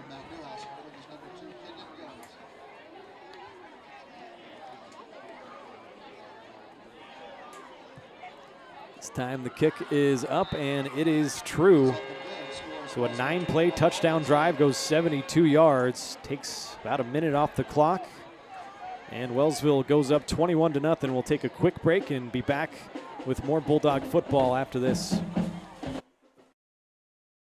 Kelly Neufeld and his team at Farm Bureau Financial Services are there to help you prepare for the unexpected and protect your future. With customized insurance plans and comprehensive financial planning, Kelly and his team will help increase your confidence in your overall financial well-being. Come meet the team at their new office in downtown Baldwin City at 714 8th Street, or give them a call at 785-594-1055 to set up a meeting with Kelly Neufeld at Farm Bureau Financial Services in Baldwin City. It's your future. Let's protect it.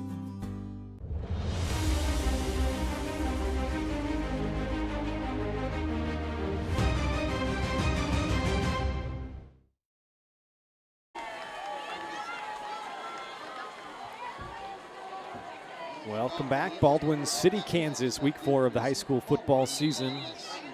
Wellsville's taken a 21-0 lead.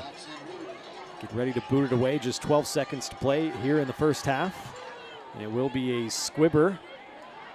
See who comes up with it. That's Devin Waddell on the return. He's looking for some running room, cuts it back, and gets taken down at the 25-yard line. Just 6.9 to play, so probably a kneel down coming, and we'll head to the locker rooms.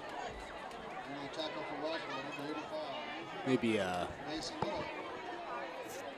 fake kneel, deep shot. Okay, is that what you're going for? That's all right. what I'm going for. I'm going 21-7 going into the break. Tough first half offensively for Baldwin. 0 of 5 on third downs. That's how all 5 of their drives have stalled. Well, 1 was a turnover on downs as they weren't able to convert on 4th downs, and then 3 punts and a fumble on a 3rd down. Creighton Frost will get another carry. He'll get a couple of yards as the first half clock expires, and that brings us to the break. So 21-0, Wellsville has the lead. We'll take a break, and on the other side, the Farm Bureau Financial Services halftime show. Watching Baldwin Bulldog football on Baldwin Sports Live.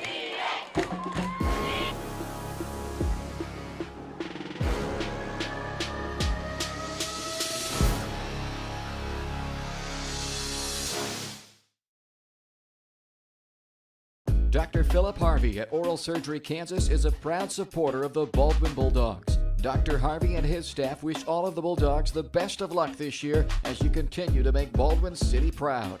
Oral Surgery Kansas provides personalized, gentle, comprehensive patient care for a wide range of oral surgery procedures. To learn more, visit oralsurgerykansas.com or call 785-843-5490. Oral Surgery Kansas, cheering on the Baldwin Bulldogs. Hayden Outdoors Real Estate has been proudly serving the Midwest since 1976, covering 33 states while producing over $1 billion in annual sales. Shad and Penny Sheldon are some of the top producing brokers from Baldwin, Kansas, selling farms, ranches, rural homes, and recreational real estate throughout Kansas. Their knowledge, passion, and expertise will help make your next real estate transaction an excellent experience. Contact Shad or Penny today by phone at 785-821-2666 or by email at shad@haydenoutdoors.com. For unbeatable service from a company you can trust, there's only one choice. Clint Davis and the One Choice Heating and Air Conditioning team have the expertise you need when it comes to the comfort of your family. Not only will they get the job done right, but they'll explain the preventative maintenance needed to avoid those costly emergency repairs. To schedule a free quote, call 785-393-9329 and join the Preferred Maintenance Club for special discounts. One Choice Heating and Air Conditioning, the one and only choice for the comfort of your family. New charges related to insurance fraud and theft. Ripping off about 90 homeowners. Stewart ripped him off. The roofing industry is rough these days. Hometown Construction is Baldwin City's very own hometown solution for roofing and siding needs. We know there's more important things than just money. We give detailed estimates and on-site supervision during all projects. We focus on one job at a time so that you have our undivided attention. Contact us today. Go Bulldogs!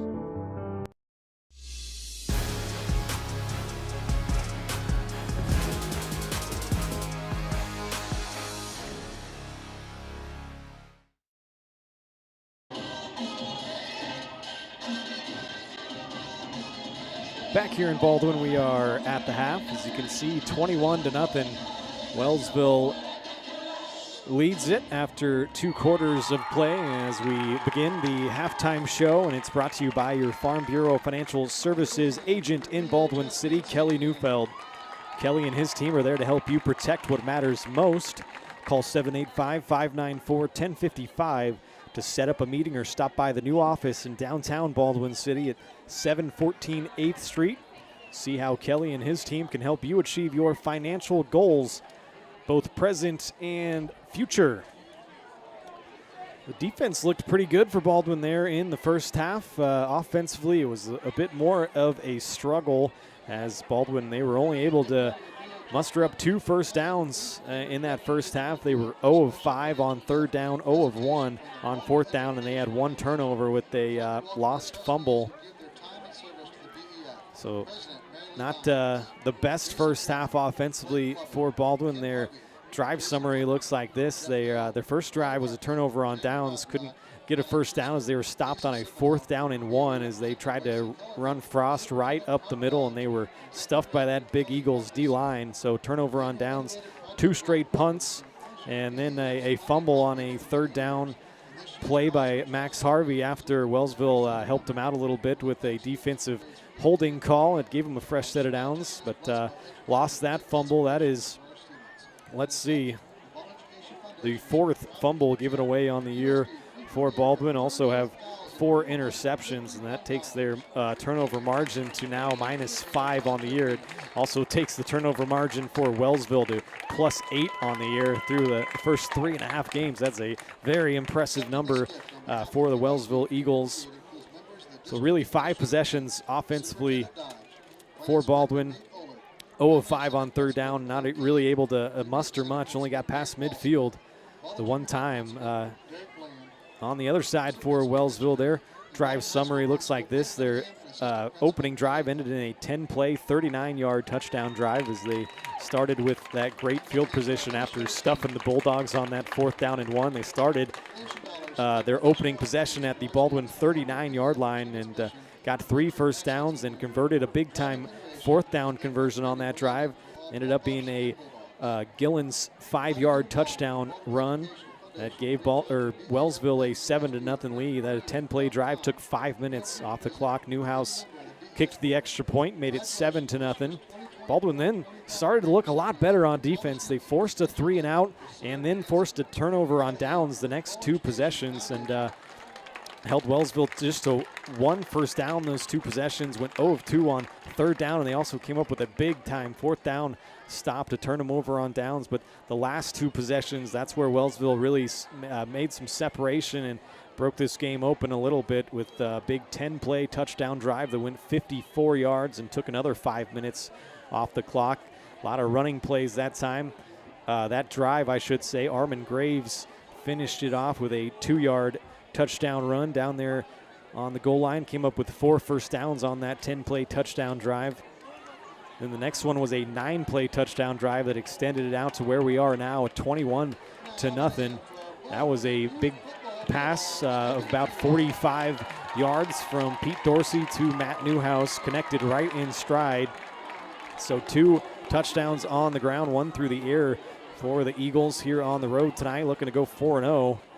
Had 11 first downs in that first half, as I mentioned, just the 2 first downs for Baldwin. And much better on 3rd down was the Eagles, 4 of 7, as Baldwin was 0 of 5 on 3rd down, and Wellsville 1 of 2 on 4th, converted on 2 of 2 of their red zone possessions. So looks like we got a little youth football action going on here for the halftime show. Had the dancers out there earlier. Got some flag football and some youth action going on. We'll go ahead and take a break here. We'll come back, get Jackson's thoughts on the first half. We'll also try to track down some area scores for you from around the area. A lot of good games going on. I saw at the end of the first quarter, Ottawa was up on Eudora 14-7, but we'll try to get some halftime scores for you on the other side. You are watching Bulldog football, and this is the Farm Bureau Financial Services halftime show. More to come on the other side.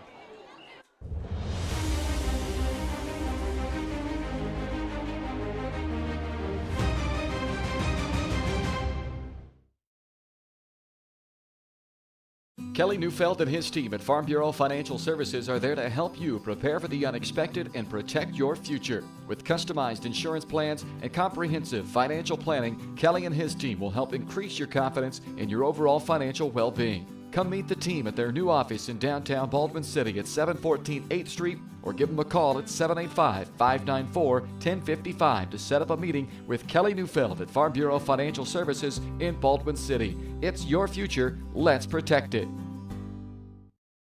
Hey, you ready to go to my mom's? Well, I can't go today. I have to mow. It's probably going to take all day. Well, that's too bad. Don't work too hard.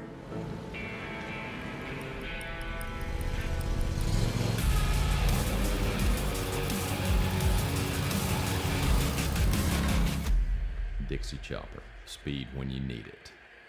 See the full lineup at hersinc.net. Call 913-247-3530 or just stop on by. Trindle Lumber Company is the go-to stop for every do-it-yourselfer and professional contractor. They carry a wide variety of plumbing, electrical, and hardware products, along with a vast selection of windows, doors, and paint. Their full-service drive-through lumber yard has what you need for every project and offers free estimates and professional delivery. At Trindle Lumber Company, you get the right products with the best service. Stop by at 1516 South Main in Ottawa or call 785-242-8144. With Heartland Plumbing, you get full-service plumbing from a real plumber, not a sales guy who's just there to fix a leak. Heartland Plumbing sets appointments they hold true to, not an inconvenient block of time they might be there. With a strong reputation and years of quality service, Heartland Plumbing has the tools and the people to get your plumbing job done on time the first time. Give them a call at 913-856-5846, serving every big town and small town around, residential and commercial. That's Heartland Plumbing, the plumber you can open your door to.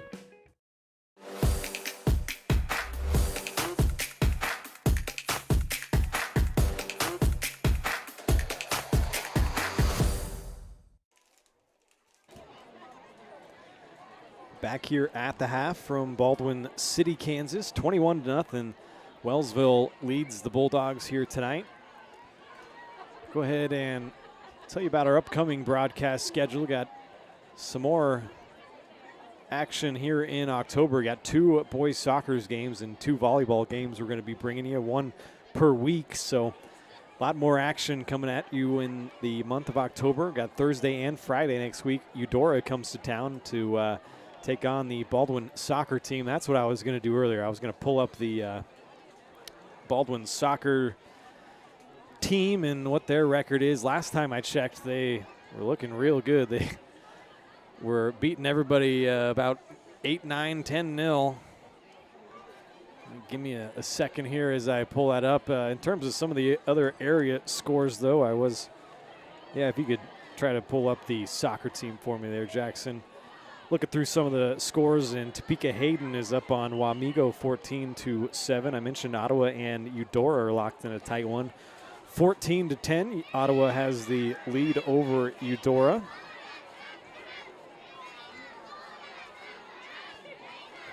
Wellsville's up here 21-0 on the Bulldogs. A lot of good games going on around the area. Just waiting for the scores to filter in. But yeah, Eudora anyway coming to town on Thursday. That's a 6:15 start time on that. Here we go, 9-0-1. Yeah, that's what the boys soccer team is. We get it pulled up.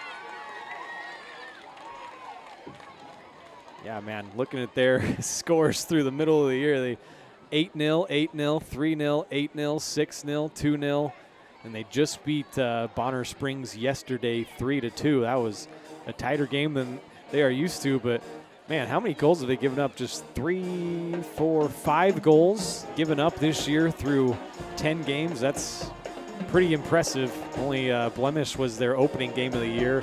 Talking about the boys soccer team, that 1-1 draw against Heritage Christian, I believe that is. So look forward to that on Thursday. Me and Jackson will be there to bring you that. It's about 6 o'clock is when the pregame show will get going. You can also head to varsitysportslive.com. You can see the broadcast schedules for all of our channels here on the Varsity Sports Live network. I know there's probably a lot of good games going on out there tonight. Should mention you can also find our broadcast schedule in the Maple Weekly. It is your local weekly newspaper. It has the latest community news and events, feature stories, local sports, history, and more. Subscribe for only $5 a month or $50 for the full year. Subscribe now to your local weekly newspaper. That's baldwinmaple.com. So we'll keep trying to get some more scores around the area for you, and we'll come back and check in on Jackson, see how he's doing, thoughts on the first half, and get you all set for the second half of action. Wellsville up 21-0 here on Baldwin. Take a break, be back with more on the halftime show after this.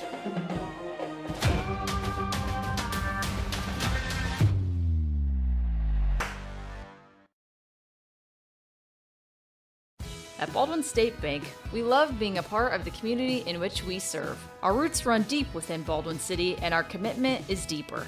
Whether it's that dream house you can't wait to call home or the trust of your personal finances, both present and future, we are here to serve you, our customers, our neighbors. Baldwin State Bank, proud supporter of the Baldwin Bulldogs for 131 years and counting. Come see us downtown or online at baldwinstatebank.com. Member FDIC, Equal Housing Lender. Hayden Outdoors Real Estate has been proudly serving the Midwest since 1976, covering 33 states while producing over $1 billion in annual sales. Shad and Penny Sheldon are some of the top producing brokers from Baldwin, Kansas, selling farms, ranches, rural homes, and recreational real estate throughout Kansas. Their knowledge, passion, and expertise will help make your next real estate transaction an excellent experience. Contact Shad or Penny today by phone at 785-821-2666 or by email at shad@haydenoutdoors.com. Lamb Roberts Price Funeral Home is honored to be your choice when the difficult time comes to plan a lasting tribute for your loved ones. There to guide you through the process from beginning to end with each family's unique traditions and beliefs in mind. Visit lamb-roberts.com to see all of the services offered, including their online pre-planning tool, or call 785-594-3644 to visit with the caring professionals at Baldwin City's only locally owned funeral service and cremation service provider, Lamb Roberts Price Funeral Home.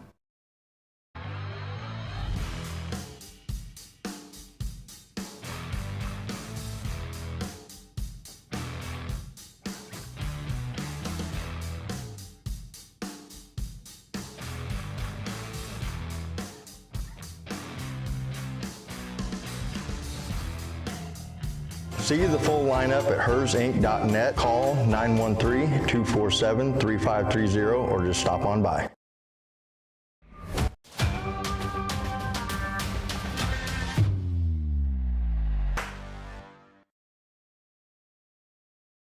Kelly Neufeld and his team at Farm Bureau Financial Services are there to help you prepare for the unexpected and protect your future. With customized insurance plans and comprehensive financial planning, Kelly and his team will help increase your confidence in your overall financial well-being. Come meet the team at their new office in downtown Baldwin City at 714 8th Street or give them a call at 785-594-1055 to set up a meeting with Kelly Neufeld at Farm Bureau Financial Services in Baldwin City. It's your future. Let's protect it. Hey, you ready to go to my mom's? Well, I can't go today. I have to mow. It's probably going to take all day. Well, that's too bad. Don't work too hard.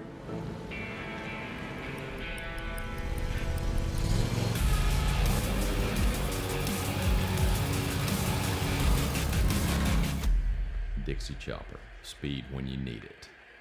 See the full lineup at hersinc.net. Call 913-247-3530 or just stop on by.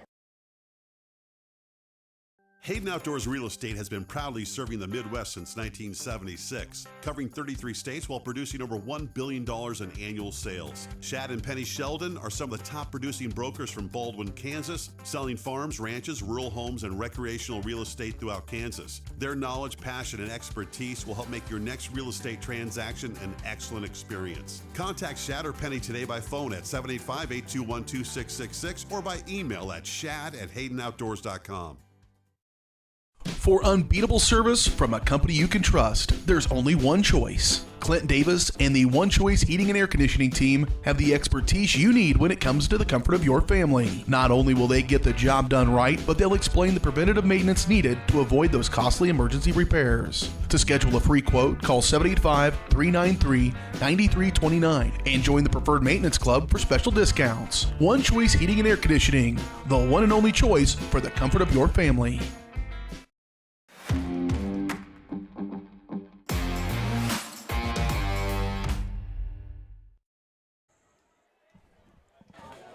Back here on the halftime show from Baldwin City, Kansas. The youngsters had their time out there on the field and saw some pretty nice plays left to right all over. Had some young gentlemen down there playing some flag football, young ladies flag football, and then some tackle football down at the other end. So all the halftime festivities going on here tonight. So been a fun night so far. Unfortunately, Baldwin down 21-0 on the scoreboard. Wellsville has the lead as I bring in my buddy Jackson here and get his thoughts on the first half. Baldwin was decent there kind of in the middle of that first half defensively. It was just offensively they really struggled. 0 of 5 on third downs for me. That was the big key. Jackson just couldn't really move the ball much. They did get it past midfield once, but ended up fumbling it away on a Max Harvey fumble. But other than that, they stayed in this game. What do you expect to see from the second half, and what were a couple of your takeaways from the first half? You know, I think the biggest message coming out of the locker room is going to be get up, get up, get up. Right, you've handed the ball. You got a turnover by the Max Harvey fumble. You got that turnover on downs, but the defense has played great. You've had 2 stops. It's just being able to stop them on third down. I don't have the number right in front of me. Yeah, but they're 4 of 7. We're 0 of 5 on third down. On third down, exactly. They've been able to get to third and manageable. Baldwin have been able to a couple of times get to a third and short, but haven't been able to convert. Obviously, getting stuffed on that 4th and 1 on the first possession of the game as well.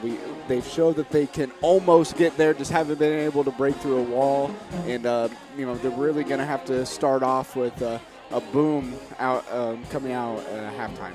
Yeah, I think they played pretty well defensively. Just got bit by a couple of big plays, especially that last one through the air from Dorsey to Newhouse, that long touchdown pass that padded that lead to 21. But I feel like Baldwin stayed in this game a little bit more than the score reflects, but they'll have to come out strong in the second half, as Jackson just mentioned. Last 2 weeks we've seen Baldwin kind of limp through the second half against Ottawa and against Burlington.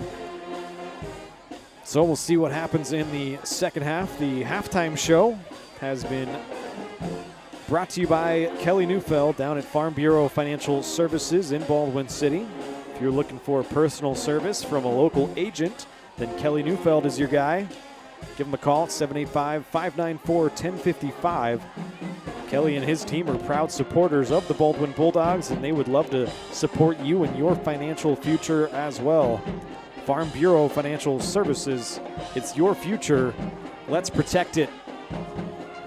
Take a break and have the start of the second half on the other side. You're watching Bulldog Football presented by Hayden Outdoors Real Estate.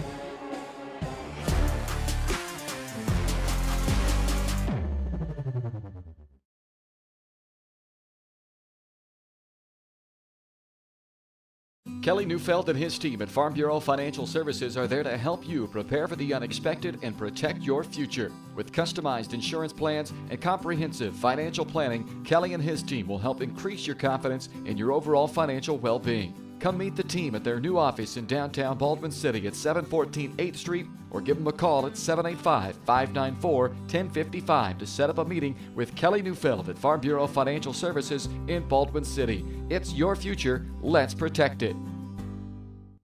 New charges related to insurance fraud and theft. Ripping off about 90 homeowners. Stewart ripped him off. The roofing industry is rough these days. Hometown Construction is Baldwin City's very own hometown solution for roofing and siding needs. We know there's more important things than just money. We give detailed estimates and on-site supervision during all projects. We focus on one job at a time so that you have our undivided attention. Contact us today. Go Bulldogs!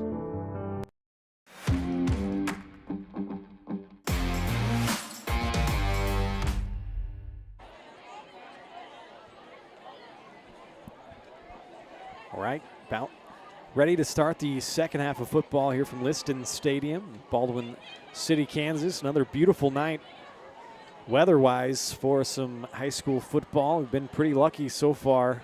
It's probably like 75 clear, a little bit of a breeze, but not much at all. Honestly, the winds kind of died down. It was breezier early today, but it is beautiful night. Yeah, died down and been pretty lucky the past few years, except outside of maybe the Topeka Hayden playoff games. Those have been pretty cold in my recent memory here. But other than that, we have had really good weather last couple of years every Friday night for these Bulldog football games.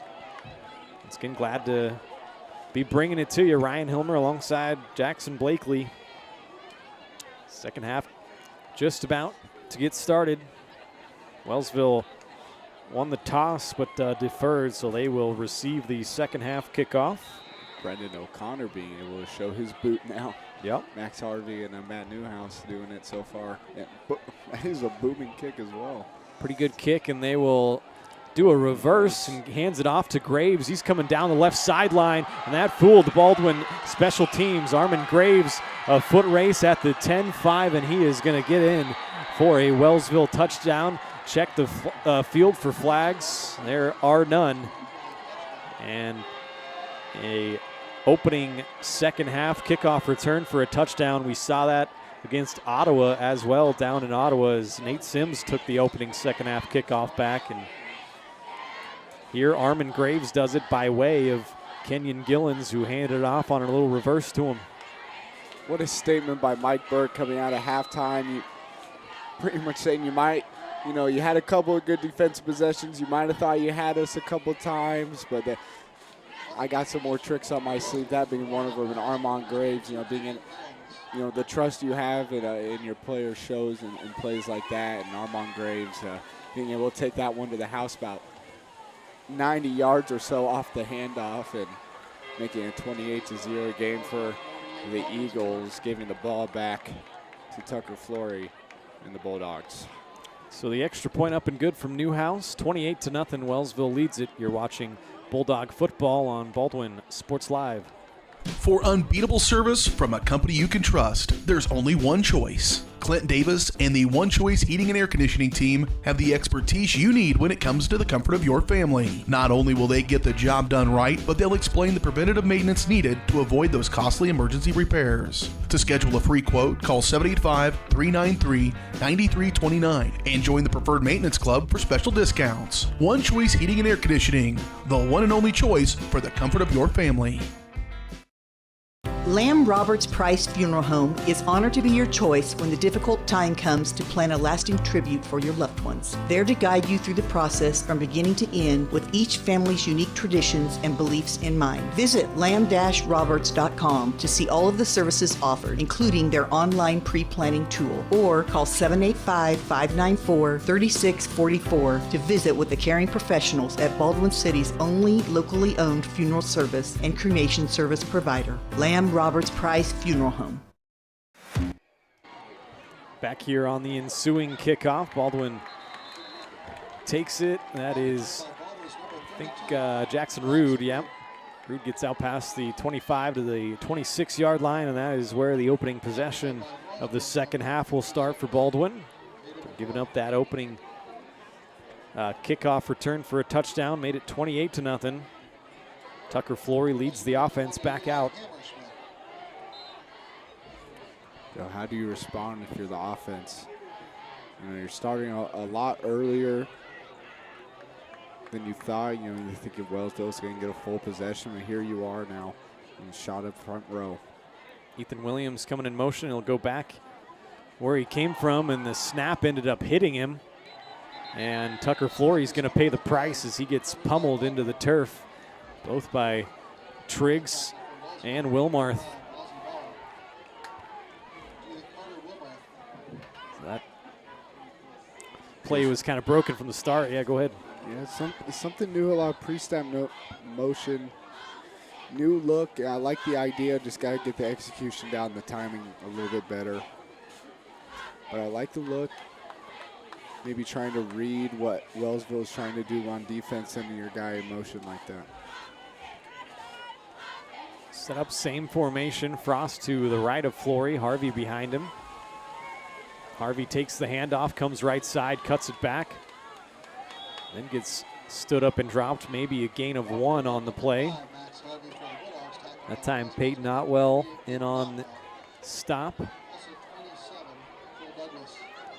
Now a third down and long. Talked about it at the half, 0 of 5 in the first half on third downs. This is the first try here in the second half.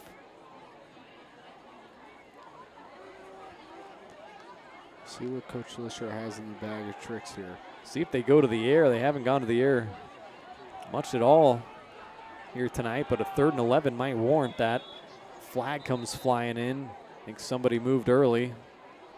So that'll push Baldwin back 5 more yards. First penalty of the game for the Bulldogs. They're looking for some positives. You just got to keep your head up. Just got to take the hits on the chin. Keep looking forward. Just got to keep moving forward. This defense is still playing an all right game. A lot to build off in that first half. Baldwin did convert a 3rd and 15 plus against Ottawa with that Rider 9 conversion that led to a touchdown in week 2. Flory takes the snap. He's going to look to throw it left side. over the middle. Nobody home, and Jackson Rood being the intended target. Falls harmlessly to the ground and brings up 4th down. Flory showing off he has a cannon. Obviously the play call warrants just go long, and but maybe, maybe you see something there if you're Coach Alisher. Clearly he's got the arm strength, and that was on a rope. Went about 30 yards or so, so maybe that'll open it up in the pass game. Oh man, Wellsville came after that, almost blocked it, and that punt takes a Wellsville bounce. They're going to have some good starting field position here in Baldwin territory.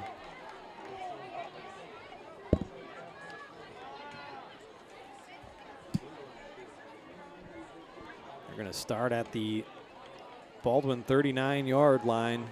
9:30 to play, 3rd quarter. 11 first half first downs from Wellsville. Mentioned they were 4 of 7 on 3rd down, 1 of 2 on 4th. Scored on both of their red zone attempts. Here's Otwell up the middle, the fullback, pounding forward for about 4 yards.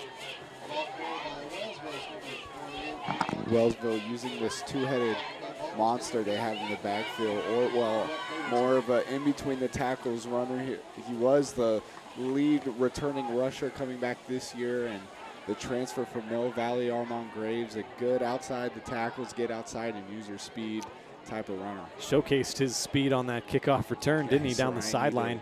Ran away with it Touch from pass. Everyone. Here comes Gillens near side, and he's showing off his foot speed now. Cuts it back inside, breaks a tackle, and waltzes his way into the end zone. Touchdown, Eagles. Well, Kenyon Gillis showing off his sweet feet earlier with his touchdown in the first half, showing his patience in the backfield, juking a couple of linemen out.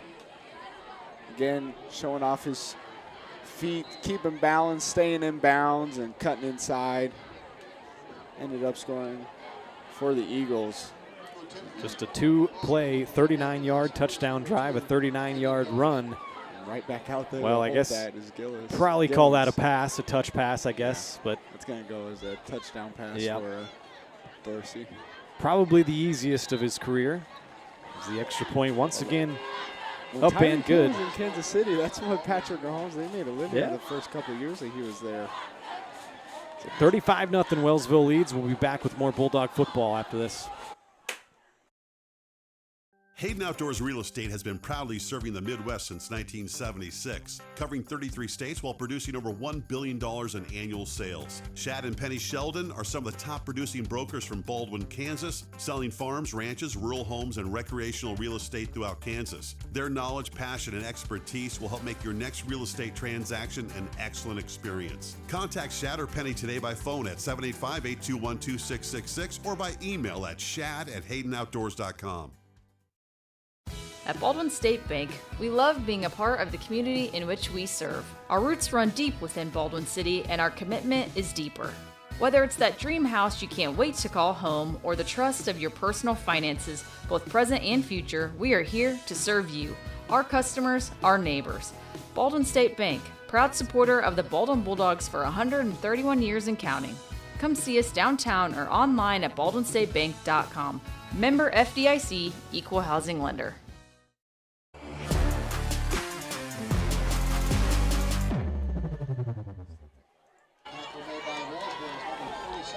A little late getting back on the kickoff. Jackson Rood took it for Baldwin, and he got out to the 16-yard line. Pretty good kickoff coverage there from Wellsville, and so Baldwin will start their next possession from their own 16-yard line. 3 and out on their first possession here in the second half. Lead is stretched out, 35-0 now for Wellsville. Looking to throw this time, a little bit high over the head of Ethan Williams. Falls incomplete. Newhouse was sitting there ready. A ball almost fell right in his lap going the other way. Yeah, we mentioned earlier that this defense has 6 interceptions through the first 3 games. Gillens has 2 of them, Newhouse 1.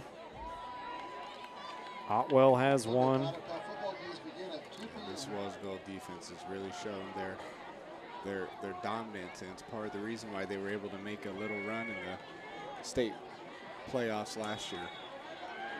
Well, that's kind of the interesting thing about it is they've had great years for the past 3 years. 2 years ago, they lost in the third round. The last 2 years, they've been knocked out in the second round of the playoffs. You know, and that's something this year that they are really looking forward to the postseason, trying to advance further, because those were really a couple of upsets the last couple of years. They got beat by Topeka Hayden 2 years ago and then Holton last year.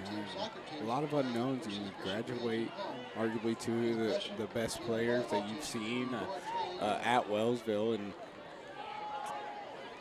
Frost gets a carry right side, and he barrels ahead. A little slow getting up, though, as Creighton Frost is injured. Hopefully he just landed on the ball, got the wind knocked out of him.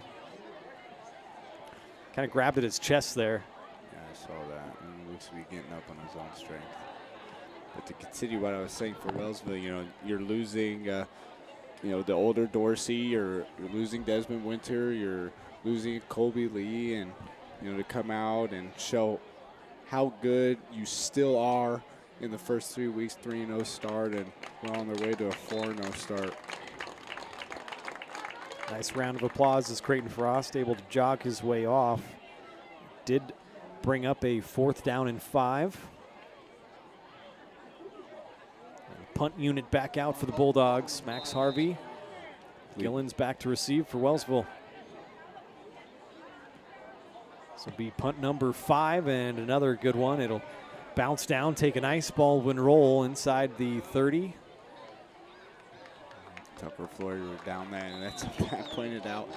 Tucker Flory, as I mentioned in the pregame, was just one of those guys. You tell him to go run through a brick wall, he'll do it. If you've noticed these past few weeks on these punt coverages, usually you'll see 25. If he's not the first, he's the second. But very, very often he is the first person to the ball on these punt coverages, and that's big. That's important. Flips the field a little bit. Wellsville going to start this possession from their own 24-yard line. 2-play touchdown drive. A big 39-yard pass from Dorsey to Gillens. This time they'll pitch it, and here comes Graves right side. Stood up and driven back, but not before a gain about 4 yards. Getting that front seven of Baldwin, showing flashes how good they can be and how good they have been. If they can just manage the chunk plays and, as I mentioned, keep the ball in front of you, especially if you're that secondary, in that secondary level, that's very important. And unfortunately, you know, a couple shot plays in the dark, and it's made it the type of game that it's turned into. Geist goes in motion left to right. They'll fake the pitch. Dorsey's going to look for his man Newhouse down here, and almost intercepted by Jackson Rude. Made a good play on the ball. Great coverage there by Jackson.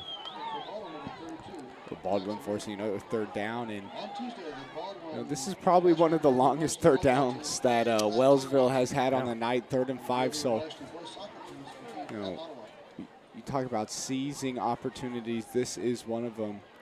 You know, despite the score, you know, the best thing athletes can do is just, no matter the situation, you're still playing, you're still giving 120%. This is one of those moments that really shows you who you are. We go 3rd and 5 from the shotgun. Dorsey will drop back to pass. Now feeling a little bit of pressure. Looks right side. Has a nice completion to the sideline to Gillens. I think they called it incomplete. Did he have his foot out of bounds? That's yeah, they're going to say incomplete, out of bounds. Right on it, Jackson. So a 3rd down stop. That'll bring up a punt situation.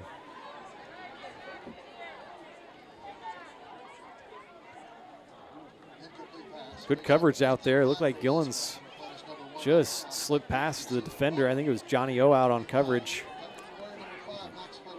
Max Harvey and Tucker Flory to return. Max Harvey, a little limber coming onto the field. Here's the big left foot of Newhouse. Comes down, and Harvey makes the catch, and boy, I thought he the Baldwin sideline signaled for a fair catch. Saying he called for a fair catch, and apparently not. Refs didn't see it, and you go with no flag. Been a pretty clean game. 3 flags on Wellsville, only 1 on Baldwin. Baldwin going to have some pretty decent starting field position here from just past their own 36-yard line for their 3rd drive of the second half. A couple of 3 and outs so far. Starting from their own 36. I believe that's their best starting field position they've had all game, and if not, it's up there. Pretty close, yeah. They started from the 39 once in the first half, but yeah, it's pretty close. There's Harvey making a quick 1 cut and getting upfield. Positive yards, early downs. That's how you start to win drives. Is early in the drives, or early plays, those 1st and 10s turning into 2nd and 4, 2nd and 5s, and that's what Wellsville's done a really good job of so far in this game. Baldwin unable to just find a rhythm so far. Should mention, we know the score is what it is, you know, but these games, not that they don't matter, but once you really get into district play, that's when the games really start to matter. So Baldwin might be taking it on the chin a little bit right now, but they are looking forward to Bishop Ward and Santa Fe Trail coming up late in the year. Harvey gets a pitch on a speed option, comes out here near side, decent yardage, another about 5-yard gain, going to set up a 3rd down and 1. But once those district games come around, those are the ones that really matter. If they can find a way to beat Bishop Ward and Santa Fe Trail, they could find themselves hosting a playoff game here, something that Baldwin hasn't been able to do in years. That would be huge. So I guess my point is you're just building towards that point in the last couple games of the year. Osawatomie doesn't have a team this year, so we're going to get a free win on that. Frost gets hit in the backfield and dropped by Trigg Smith once again. So it brings up a 4th down. We'll see if Baldwin keeps the offense out. Still unable to convert on a 3rd down. I think they're going to keep the offense on the field. Nope. Busher frustratingly waving his arm. Not the type of game you want to have, especially a rivalry game. But as we were mentioning earlier, games like this, you just got. Uh-oh, bad snap, and now Harvey's in trouble. He's just going to have to jump on this thing as Landon Geis was bearing down on him. And bad gets worse for the Bulldogs. Every week, building block, building block, building block.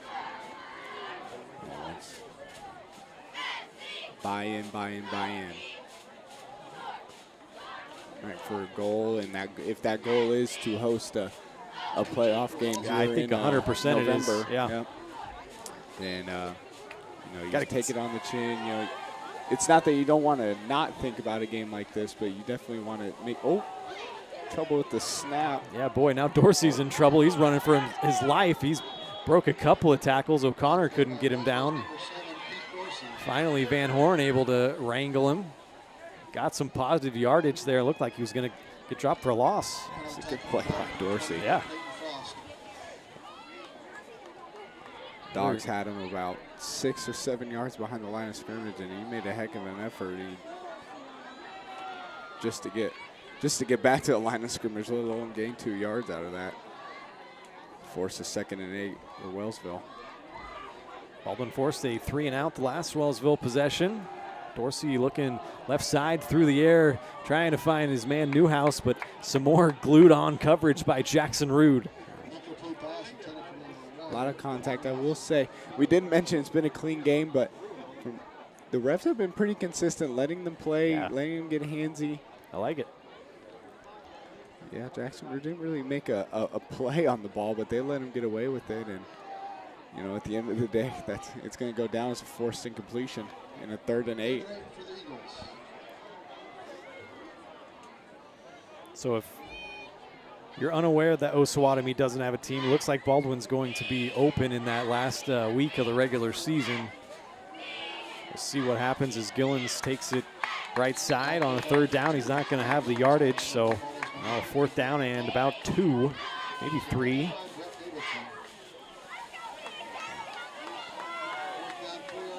I'd be surprised if Coach Mike Bird didn't just leave the offense on the field. Yeah, and that's what they seem to be doing with 1 of 2 on 4th downs in the first half. They are, under center, I formation. fake it. They'll look to throw. He's got an open man, Landon Geist, wide open at the 1 yard line, and he walks into the end zone. Touchdown, Wellsville.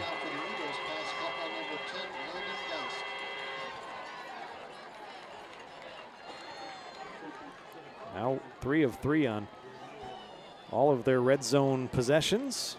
Makes this 41-0, extra point pending. Pete Dorsey showing off the arm there, proving he's much more than just an athlete and just running around like he did earlier in that possession to get that 2-yard gain off of a fumbled snap. But good in-rhythm throw over the defender's hands to a wide-open Geist, and barring a Matt Newhouse miss, that'll make it 42-0 for Wellsville. It Punts is it straight down the middle. True. Makes it 42-0. Dorsey has 3 touchdown passes, and Wellsville's leading it 42-0. More Bulldog football on the other side after this. Kelly Neufeld and his team at Farm Bureau Financial Services are there to help you prepare for the unexpected and protect your future. With customized insurance plans and comprehensive financial planning, Kelly and his team will help increase your confidence in your overall financial well-being. Come meet the team at their new office in downtown Baldwin City at 714 8th Street, or give them a call at 785-594-1055 to set up a meeting with Kelly Neufeld at Farm Bureau Financial Services in Baldwin City. It's your future. Let's protect it. Hey, you ready to go to my mom's? Well, I can't go today. I have to mow. It's probably going to take all day. Well, that's too bad. Don't work too hard.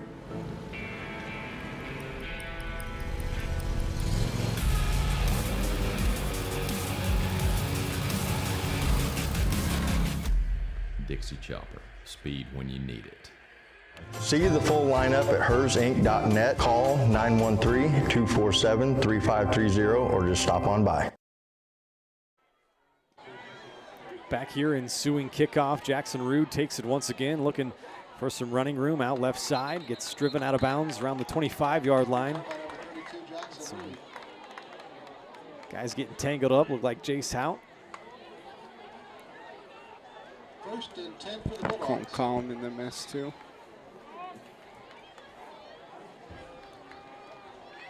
.343 to play here in the third quarter. Baldwin 3 straight 3-and-outs to start the second half.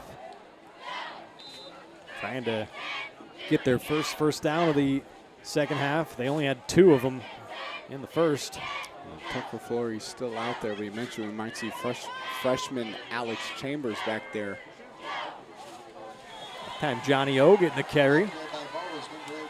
Going to get cut down in the backfield, though, for a loss. Another new look, just looking for anything to light a spark for this Baldwin offense. Another big key, Jackson, for me the rest of this game is just going to be staying healthy. We saw a lot of guys get injured last week. I think maybe try to rotate some guys in here and just get out of this unscathed and start looking forward to Silver Lake coming to town next week.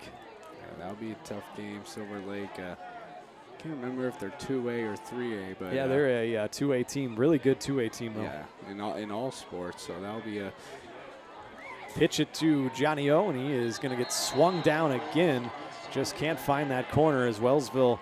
That defense is quick, even filtering in some backups like Newhouse that time, bringing him down. Actually, I think 7 Pete Dorsey as well.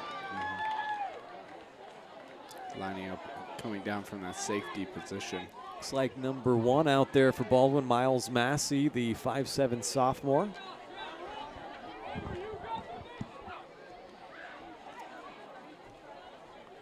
The Baldwin crowd still a lively crowd. Wellsville as well. Just packed on both sides. Flory's under pressure, throws it up for grabs, and what a catch made by Colton Collum. That's a big boy play by 89. What a throw to back foot fading away. Unfortunately, it does only lead to a 4th and 9, but that could have been a 4th and forever on your old goal line if Tucker Flory doesn't get the ball. And what a play to find the 6'6" tight end, Colton Collum, and Colton able to find it a high point. The ball in the air. That's a great grab. A gutsy play by Colton to go up and get that thing. That ball was just thrown up for grabs pretty much, and I know Flory had some pressure in his face. Timeout going to be taken by Coach Lisher. Baldwin. Oh, man, that's good catch. Colton Collum, to me, has kind of stood out over the first 4 games, 3+ games as well. He's showed up on defense a lot of that outside backer position and playing some good tight end as well. He's just missed on 2 or 3 sacks. Yeah. And he hasn't played football since his 8th grade year, so getting back into it, and just going to have to work on his pursuit angles. But with his size and speed and how strong he is, I mean, he is perfect for that tight end and outside linebacker position that Coach Lisher has him in. And he's shown that in flashes, and you get the ball in his direction, and he can make a play. You think of like your typical tight end. I mean, that is what Colton Collum looks like. Yeah. He's a big target. You can find him over the middle. Strong enough to block in the run game. Go up and get it just like he did there. Harvey boots another one away. And a fair catch made by Gillens. Lost Tucker my Flory pin. would have been first to the ball again. What are we looking for? Never mind. Thought I dropped my pin. It's right here. Minute 38 to play, 3rd quarter.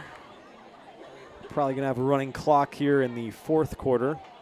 So stay with us. Might go quickly, but both teams probably going to filter some guys in and out. 4 punts in the second half from Baldwin, all 3 and outs. Handoff again. I think that's Armand Graves to the far side of the field. He's going to get a nice 5-yard gain and just continuing to push the ball down Baldwin's throats. And Wellsville has just done a really good job of establishing a run game and identity, and they've done a really good job of playing out the play action. And Graves has had a nice game, had a 2-yard touchdown run, and then took a kickoff return back to the house. This time they'll run a little misdirection. First man through got it. He was stopped up there. Hank Beard in on the stop. Creighton Frost as well. Brendan O'Connor, both of those, or Dylan Van Horn, I should say. That's 20 freshmen out there. A lot of Miles Massey in there too, starting to rotate, seeing a lot of new faces and new names that you don't typically get to see. That's what I was just about to say. Took the words out of my mouth. A lot of younger guys getting filtered in now. Freshman, sophomore, building towards the future. 3rd down here and 8. See if Baldwin can get off the field. Dorsey going to try to run it left side. Cuts it up, puts his shoulder down. This is going to be close. And, like you said, a lot of freshmen, sophomore, keen-eye viewer would have seen with all the injuries that were in the starting lineup, I believe on the offensive end, or it might have been on the defensive end. I have to go back and look, but there were only 2 senior starters. Yeah, 2 seniors on the offense. A couple more on defense. Hank Beard starting on defense, another senior. Johnny O, so about 4, maybe 5 on defense.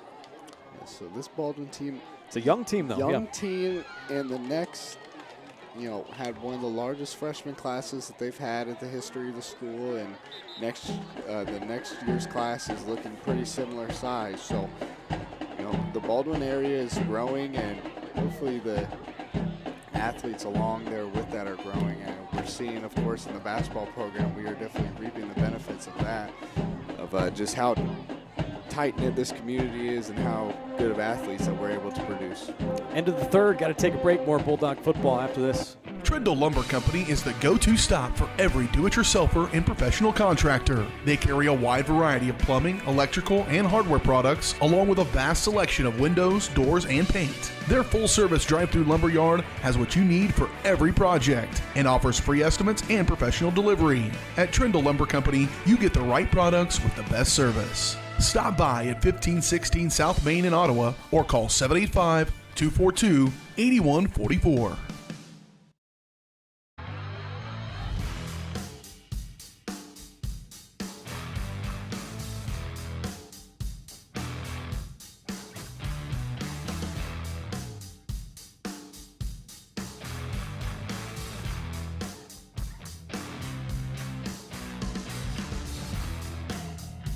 See the full lineup at hersinc.net. Call 913-247-3530 or just stop on by.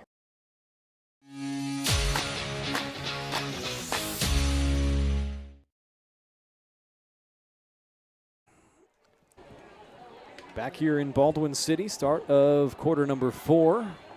Get that updated for you. Wellsville's leading this game 42-0. That's kind of been a trend last few years. 2 years ago, they won 42-0. Last year, 42-7. Dorsey cuts this one up. Van Horn drives him into the turf. Yeah, I just want to bring up what we were talking about before the break, how young this Baldwin team is. As we mentioned today, 2 senior starters on the offensive end, that being Brett Davidson and Jake Van Horn. Jake Van Horn, I believe, and maybe Jace Hout started on the offensive line this He started week 1. He got replaced a little bit by Brendan O'Connor, moved to the offensive line. But that being said, even with all the injuries this year being due seniors, that next man up mentality. Another nice run by Armin Graves out left side, first down. There's Dylan Van Horn, a little slow getting up. His brother helps him up, and now they're having a little fun with each other maybe. Fun's not the word, but brotherly love. Everybody knows how that is. You can still have fun. I mean, at the end of the day, this is a kid's game. It's got to be fun playing with your brother. Yeah, that as well, but you know, you hear pros talk about all the time how they look back and you're like, you know, we get paid so much money to play a kid's game. And yeah, Dorsey looking to pass, finds his man, Landon Geist. He's got another first down, driven out of bounds by Miles Massey. And of course, these kids aren't getting paid, but, you know, high school sports is fun. You know, anyone who's played high school sports, you know, of course, depending on where you are, what sport you play, you know, it's a family, it's a bond, no matter what's going on. You know, you spend a majority of a season or a majority of your time for a certain part of the year, and you're around nobody else more than those guys in the locker room and those guys on the practice field. So, you know, you get a bunch of young guys who've played together for the last 6-7 years, and especially high school athletics, it's about much more than wins and losses for sure. Yeah, it's teaches you a lot of great life lessons. Another handoff up the middle. But the future is bright. And I'm talking the near future too. Of course, we got next week we have Silver Lake coming to town, and then Bishop Ward and Santa Fe to close out the season. Of course, Santa Fe Trail comes. That's going to be senior night. Yes. And then we go to Bishop Ward. That'll be probably the last regular season game, unless Baldwin can pick up one in that window where they had Osawatomie. I don't figure anybody else is going to be open in the last week of the season. So another run right side. Armand Graves having a good game. Mentioned has a couple of touchdowns already. Still running the ball hard. Davidson in on another stop. And for viewers at home that are maybe just joining us or don't know the situation with Osawatomie, they were not able to field a football team this year. So any team that had them on the schedule, once that week passes, that's a forfeit and a win for the team that they're So playing. it's good for Baldwin. They're going to get all 21 district points for that, but obviously everyone else will too in the district. So those 2 games against Santa Fe Trail and Bishop Ward, as we mentioned earlier, those are going to be big games. So flag comes flying in behind the play as Dorsey cut that one up into the end zone, but we'll have to check the flag. I think this one's coming back. Yep. I didn't see who it was. Like you said there, holding. Great setup blocking. You know, there's a holding behind the play, but the lead blockers, I didn't see quite who or what. There was a lot of humble jumbo over there on the left side, but the lead blocker, a couple pancake blocks and just really finishing through the play. You know, on both sides, that's how it's been all game. Wellsville being able to capitalize more, but Baldwin's been showing some heart, just unable to capitalize on all the positives that they've been able to produce so far this game. High formation once again for Wellsville. Baldwin showing a little bit of pressure.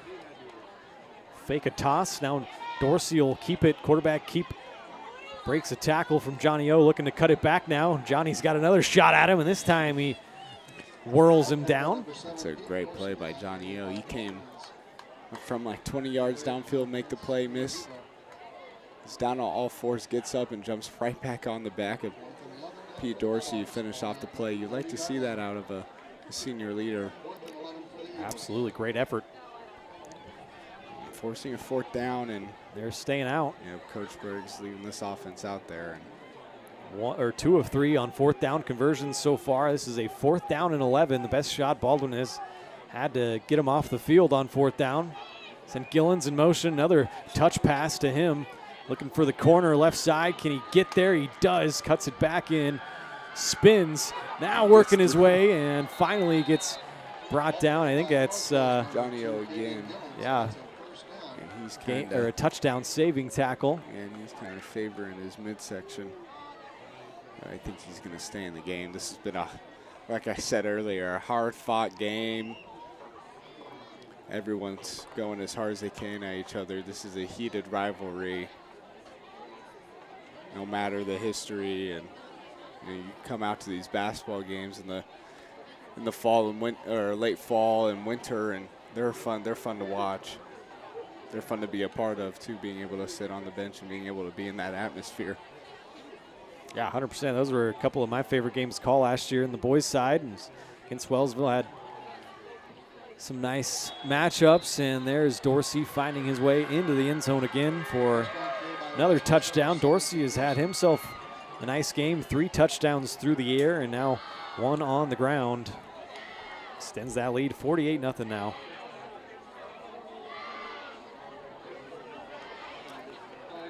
Pete Dorsey showing off the agility and athleticism, much like his teammate Gillens earlier in the backfield, showing off the sweet feet, patient running, cuts behind the line of scrimmage and being able to cut up and fight through the mess in the line of scrimmage and score the 7th touchdown of the game for the Wellsville Eagles.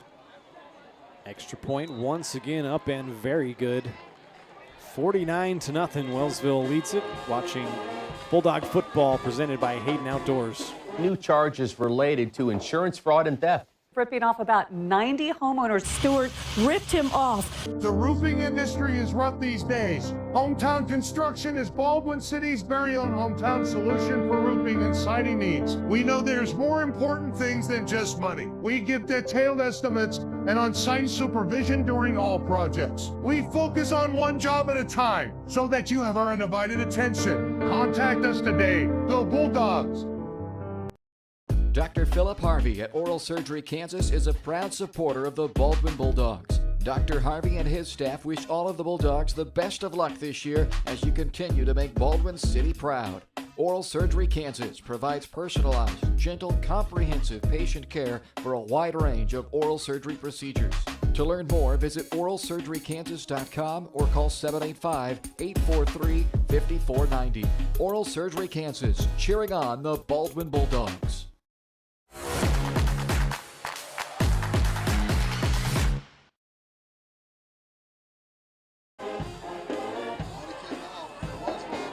Welcome back. Now under 4 minutes to play as the running clock is ticking down. Baldwin back to return this kickoff.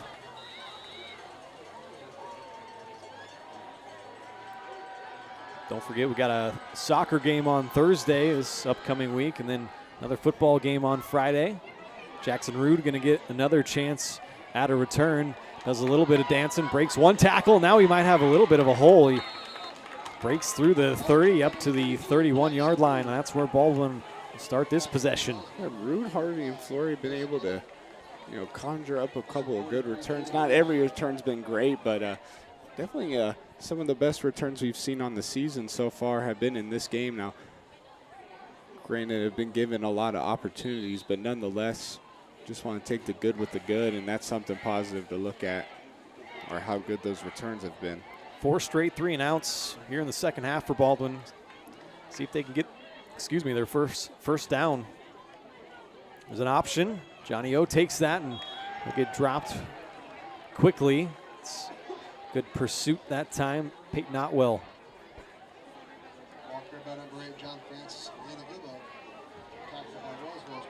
Wellsville has done a really good job of shutting down the edge, and that's kind of where this game turned around. As soon as Baldwin wasn't able to expose the run game outside the tackles, that's when Wellsville was kind of able to collapse the game and kind of take a stranglehold on the Bulldogs and their offense.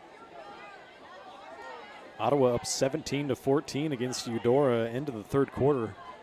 Tight one going on there. Spring Hill is tied up with Piper at 13 at the end of 3. And over toss out to Johnny O outside, break a couple tackles. Had a good game there, about 10 yards.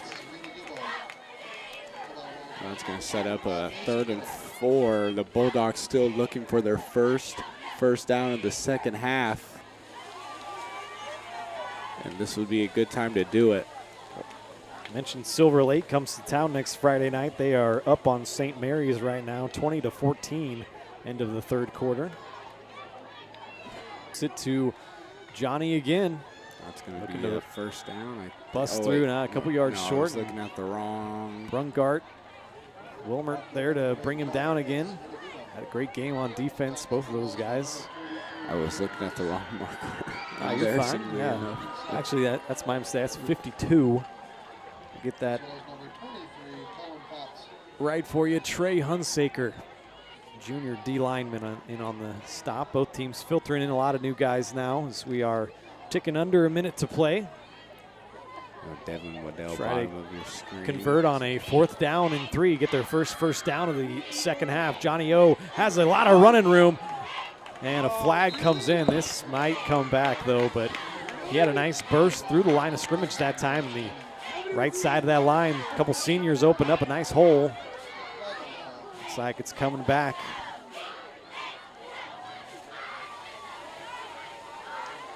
That'll be interesting to look at in the film room. When you go back and look back at this game, and when you want to make adjustments, Johnny O did. He looked like once he found the hole, he was able to get there in a hurry. And, that's in a game like this, you just got to take any positives, and that was a positive-looking play. And as much as it didn't count and you weren't able to get a first down in the second half, a lot to like. Individual plays, just not being able to put it together is the story of this game, and that'll close it out. Wellsville 49, Baldwin 0. So this one in the bag. We'll take a break and come back with our Farm Bureau Financial Services player of the game and then wrap this thing up from Baldwin. You've been watching Bulldog football on Baldwin Sports Live.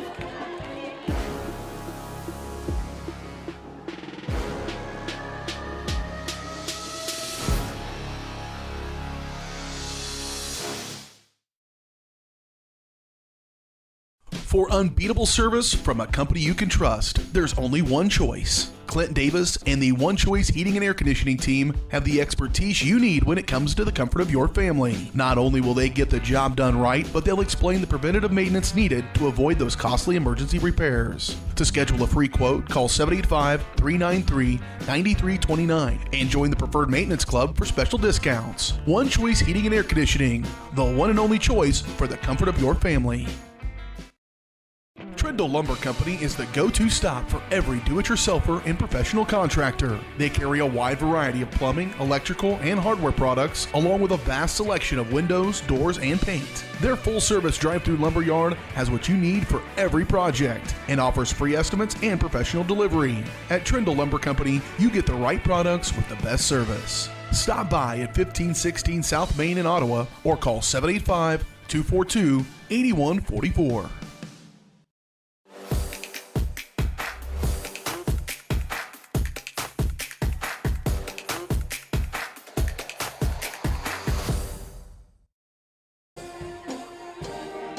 Welcome back. This game has gone final 49-0. Wellsville comes on the road and beats the Bulldogs. Wellsville goes to 4-0 on the year, and Baldwin drops to 0-4.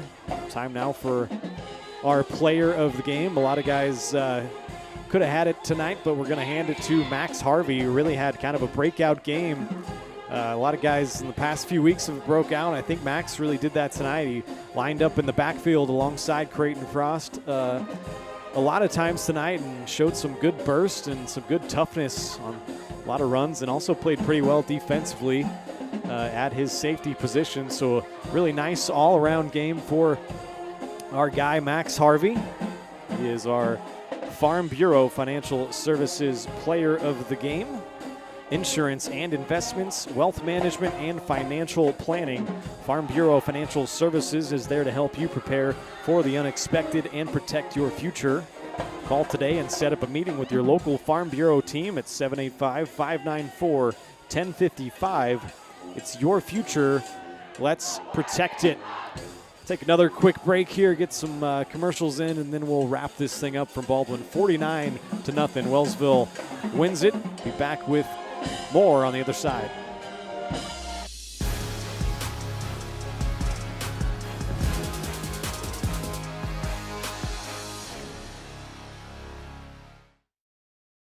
New charges related to insurance fraud and theft. Ripping off about 90 homeowners. Stewart ripped him off. The roofing industry is rough these days. Hometown Construction is Baldwin City's very own hometown solution for roofing and siding needs. We know there's more important things than just money. We give detailed estimates and on-site supervision during all projects. We focus on one job at a time so that you have our undivided attention. Contact us today. Go Bulldogs!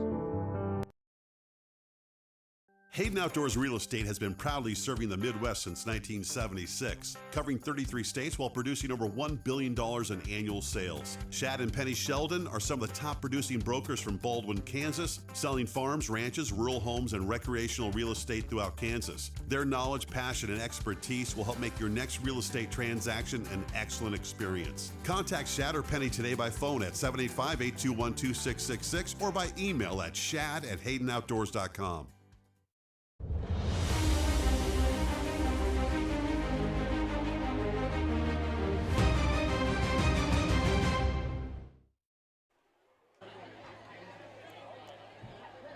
Back here, Baldwin drops to 0-4 on the season, 49-0 the final score here. Wellsville improves to 4-0. I should say Baldwin dropped to 0-4. Give you a little drive recap here. It was a pretty clean game overall. Only 4 penalties on Wellsville, 2 on Baldwin, and just the 1 turnover in the game as Baldwin gave away a fumble on a big 3rd down in the first half. But other than that, it was a pretty clean game from each squad. The story really for me was Wellsville had 15 first downs and Baldwin just 2, and Baldwin was forced to punt it 4 straight times, and honestly 5 if you go back to the first half, all on 3 and outs, and just were not able to get anything going from about 2 minutes to play in the first half. From then on out, Wellsville just did not allow a first down, and honestly, you probably go back even to, let's see, late in the first quarter. That was the last time Baldwin actually was able to come up with the first down. So just 2 of them on the game. It's not going to get it done, obviously. Wellsville is a very stout, very good defensive team, and offensively as well, they showed it. The drive summary in the first half for Baldwin went turnover on downs, punt, that fumble I mentioned, and then another punt before they just had a 1-play run before the end of the half. They were 0 of 5 on 3rd down in the first half, 0 of 1 on 4th down conversions. That was their opening drive where they got stuffed on a 4th down and 1 in their own territory and gave Wellsville some great starting field position on their first possession at the plus 39. They then took a 10-play drive that went 39 yards, took 5 minutes off the clock, and scored a touchdown on a Kenyon Gillen's 5-yard touchdown run. They then went punt on a 3-and-out and a turnover on downs as Baldwin was able to stop them on a 4th down. The next 2 possessions there, Baldwin really started to kick it in gear defensively, looked a lot better.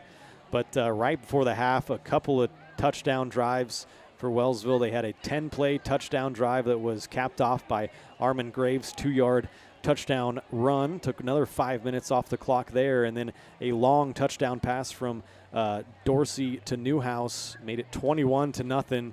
At the half, Wellsville had those 11 first half first downs as opposed to 2 for Baldwin. Went 4 of 7 on 3rd down, 1 of 2 on 4th, and scored on both of their red zone possessions, 2 of 2. and then promptly took the opening kickoff of the second half back all the way. That was a little reverse that Gillens gave it off to Graves on a reverse. He came near side to the near sideline and put the Jets on and outran everybody to the end zone, made it 28-0. And then, as I mentioned, Baldwin's second half possessions offensively pretty easy to recap. They had 4 3-and-outs, and then that last possession where the time expired and they didn't get a third down conversion on that either. So 0 of 5 on third down conversions in the second half, all punts for Wellsville. After that kick return, they took all the way to the house. They had a 2-play touchdown drive, a 39-yard pass from Dorsey to Gillens. It was one of those little touch passes right in front of him, but it still counts for the second touchdown pass for Dorsey on the year, a quick 2-play touchdown drive. And then Baldwin was able to force a 3-and-out before a 4-play, 23-yard touchdown drive. Dorsey to Geist on the connection through the air. That was Dorsey's third touchdown pass. And then Dorsey kept adding on an 11-play touchdown drive that went 68 yards. Dorsey finished it off with a touchdown run, so a nice game for Pete Dorsey, the starting quarterback, sophomore for Wellsville. Had 3 touchdowns through the air, 1 on the ground. And that made it 49-0, and Newhouse was good on all 7 of his extra points. In the second half, Wellsville was 1 of 4 on third down, 1 of 1 on fourth, and scored on their only red zone possession. So that's how we ended up 49-0. Baldwin is going to look to turn things around next week, so try to find the upcoming broadcast schedule there. I'll pop it up on your screen. As Thursday, we got Eudora at Baldwin, boys soccer, and then Friday, Silver Lake comes to town. Some more football action. Don't forget to go to varsitysportslive.com. You can find the schedules for all of our stations across all of our networks right there. So for my partner, Jackson Blakely, I'm Ryan Hilmer signing off from Baldwin City. One more time, Wellsville 49, Baldwin nothing. As Baldwin is 0-4 to start the year, they'll try to turn it around next week as Silver Lake comes to town. Hope everybody has a great night, and we'll see you Thursday for some boys soccer. Good night, everyone.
From the gridiron to the hardcourt, the pitch to the mat. Don't miss any of the action.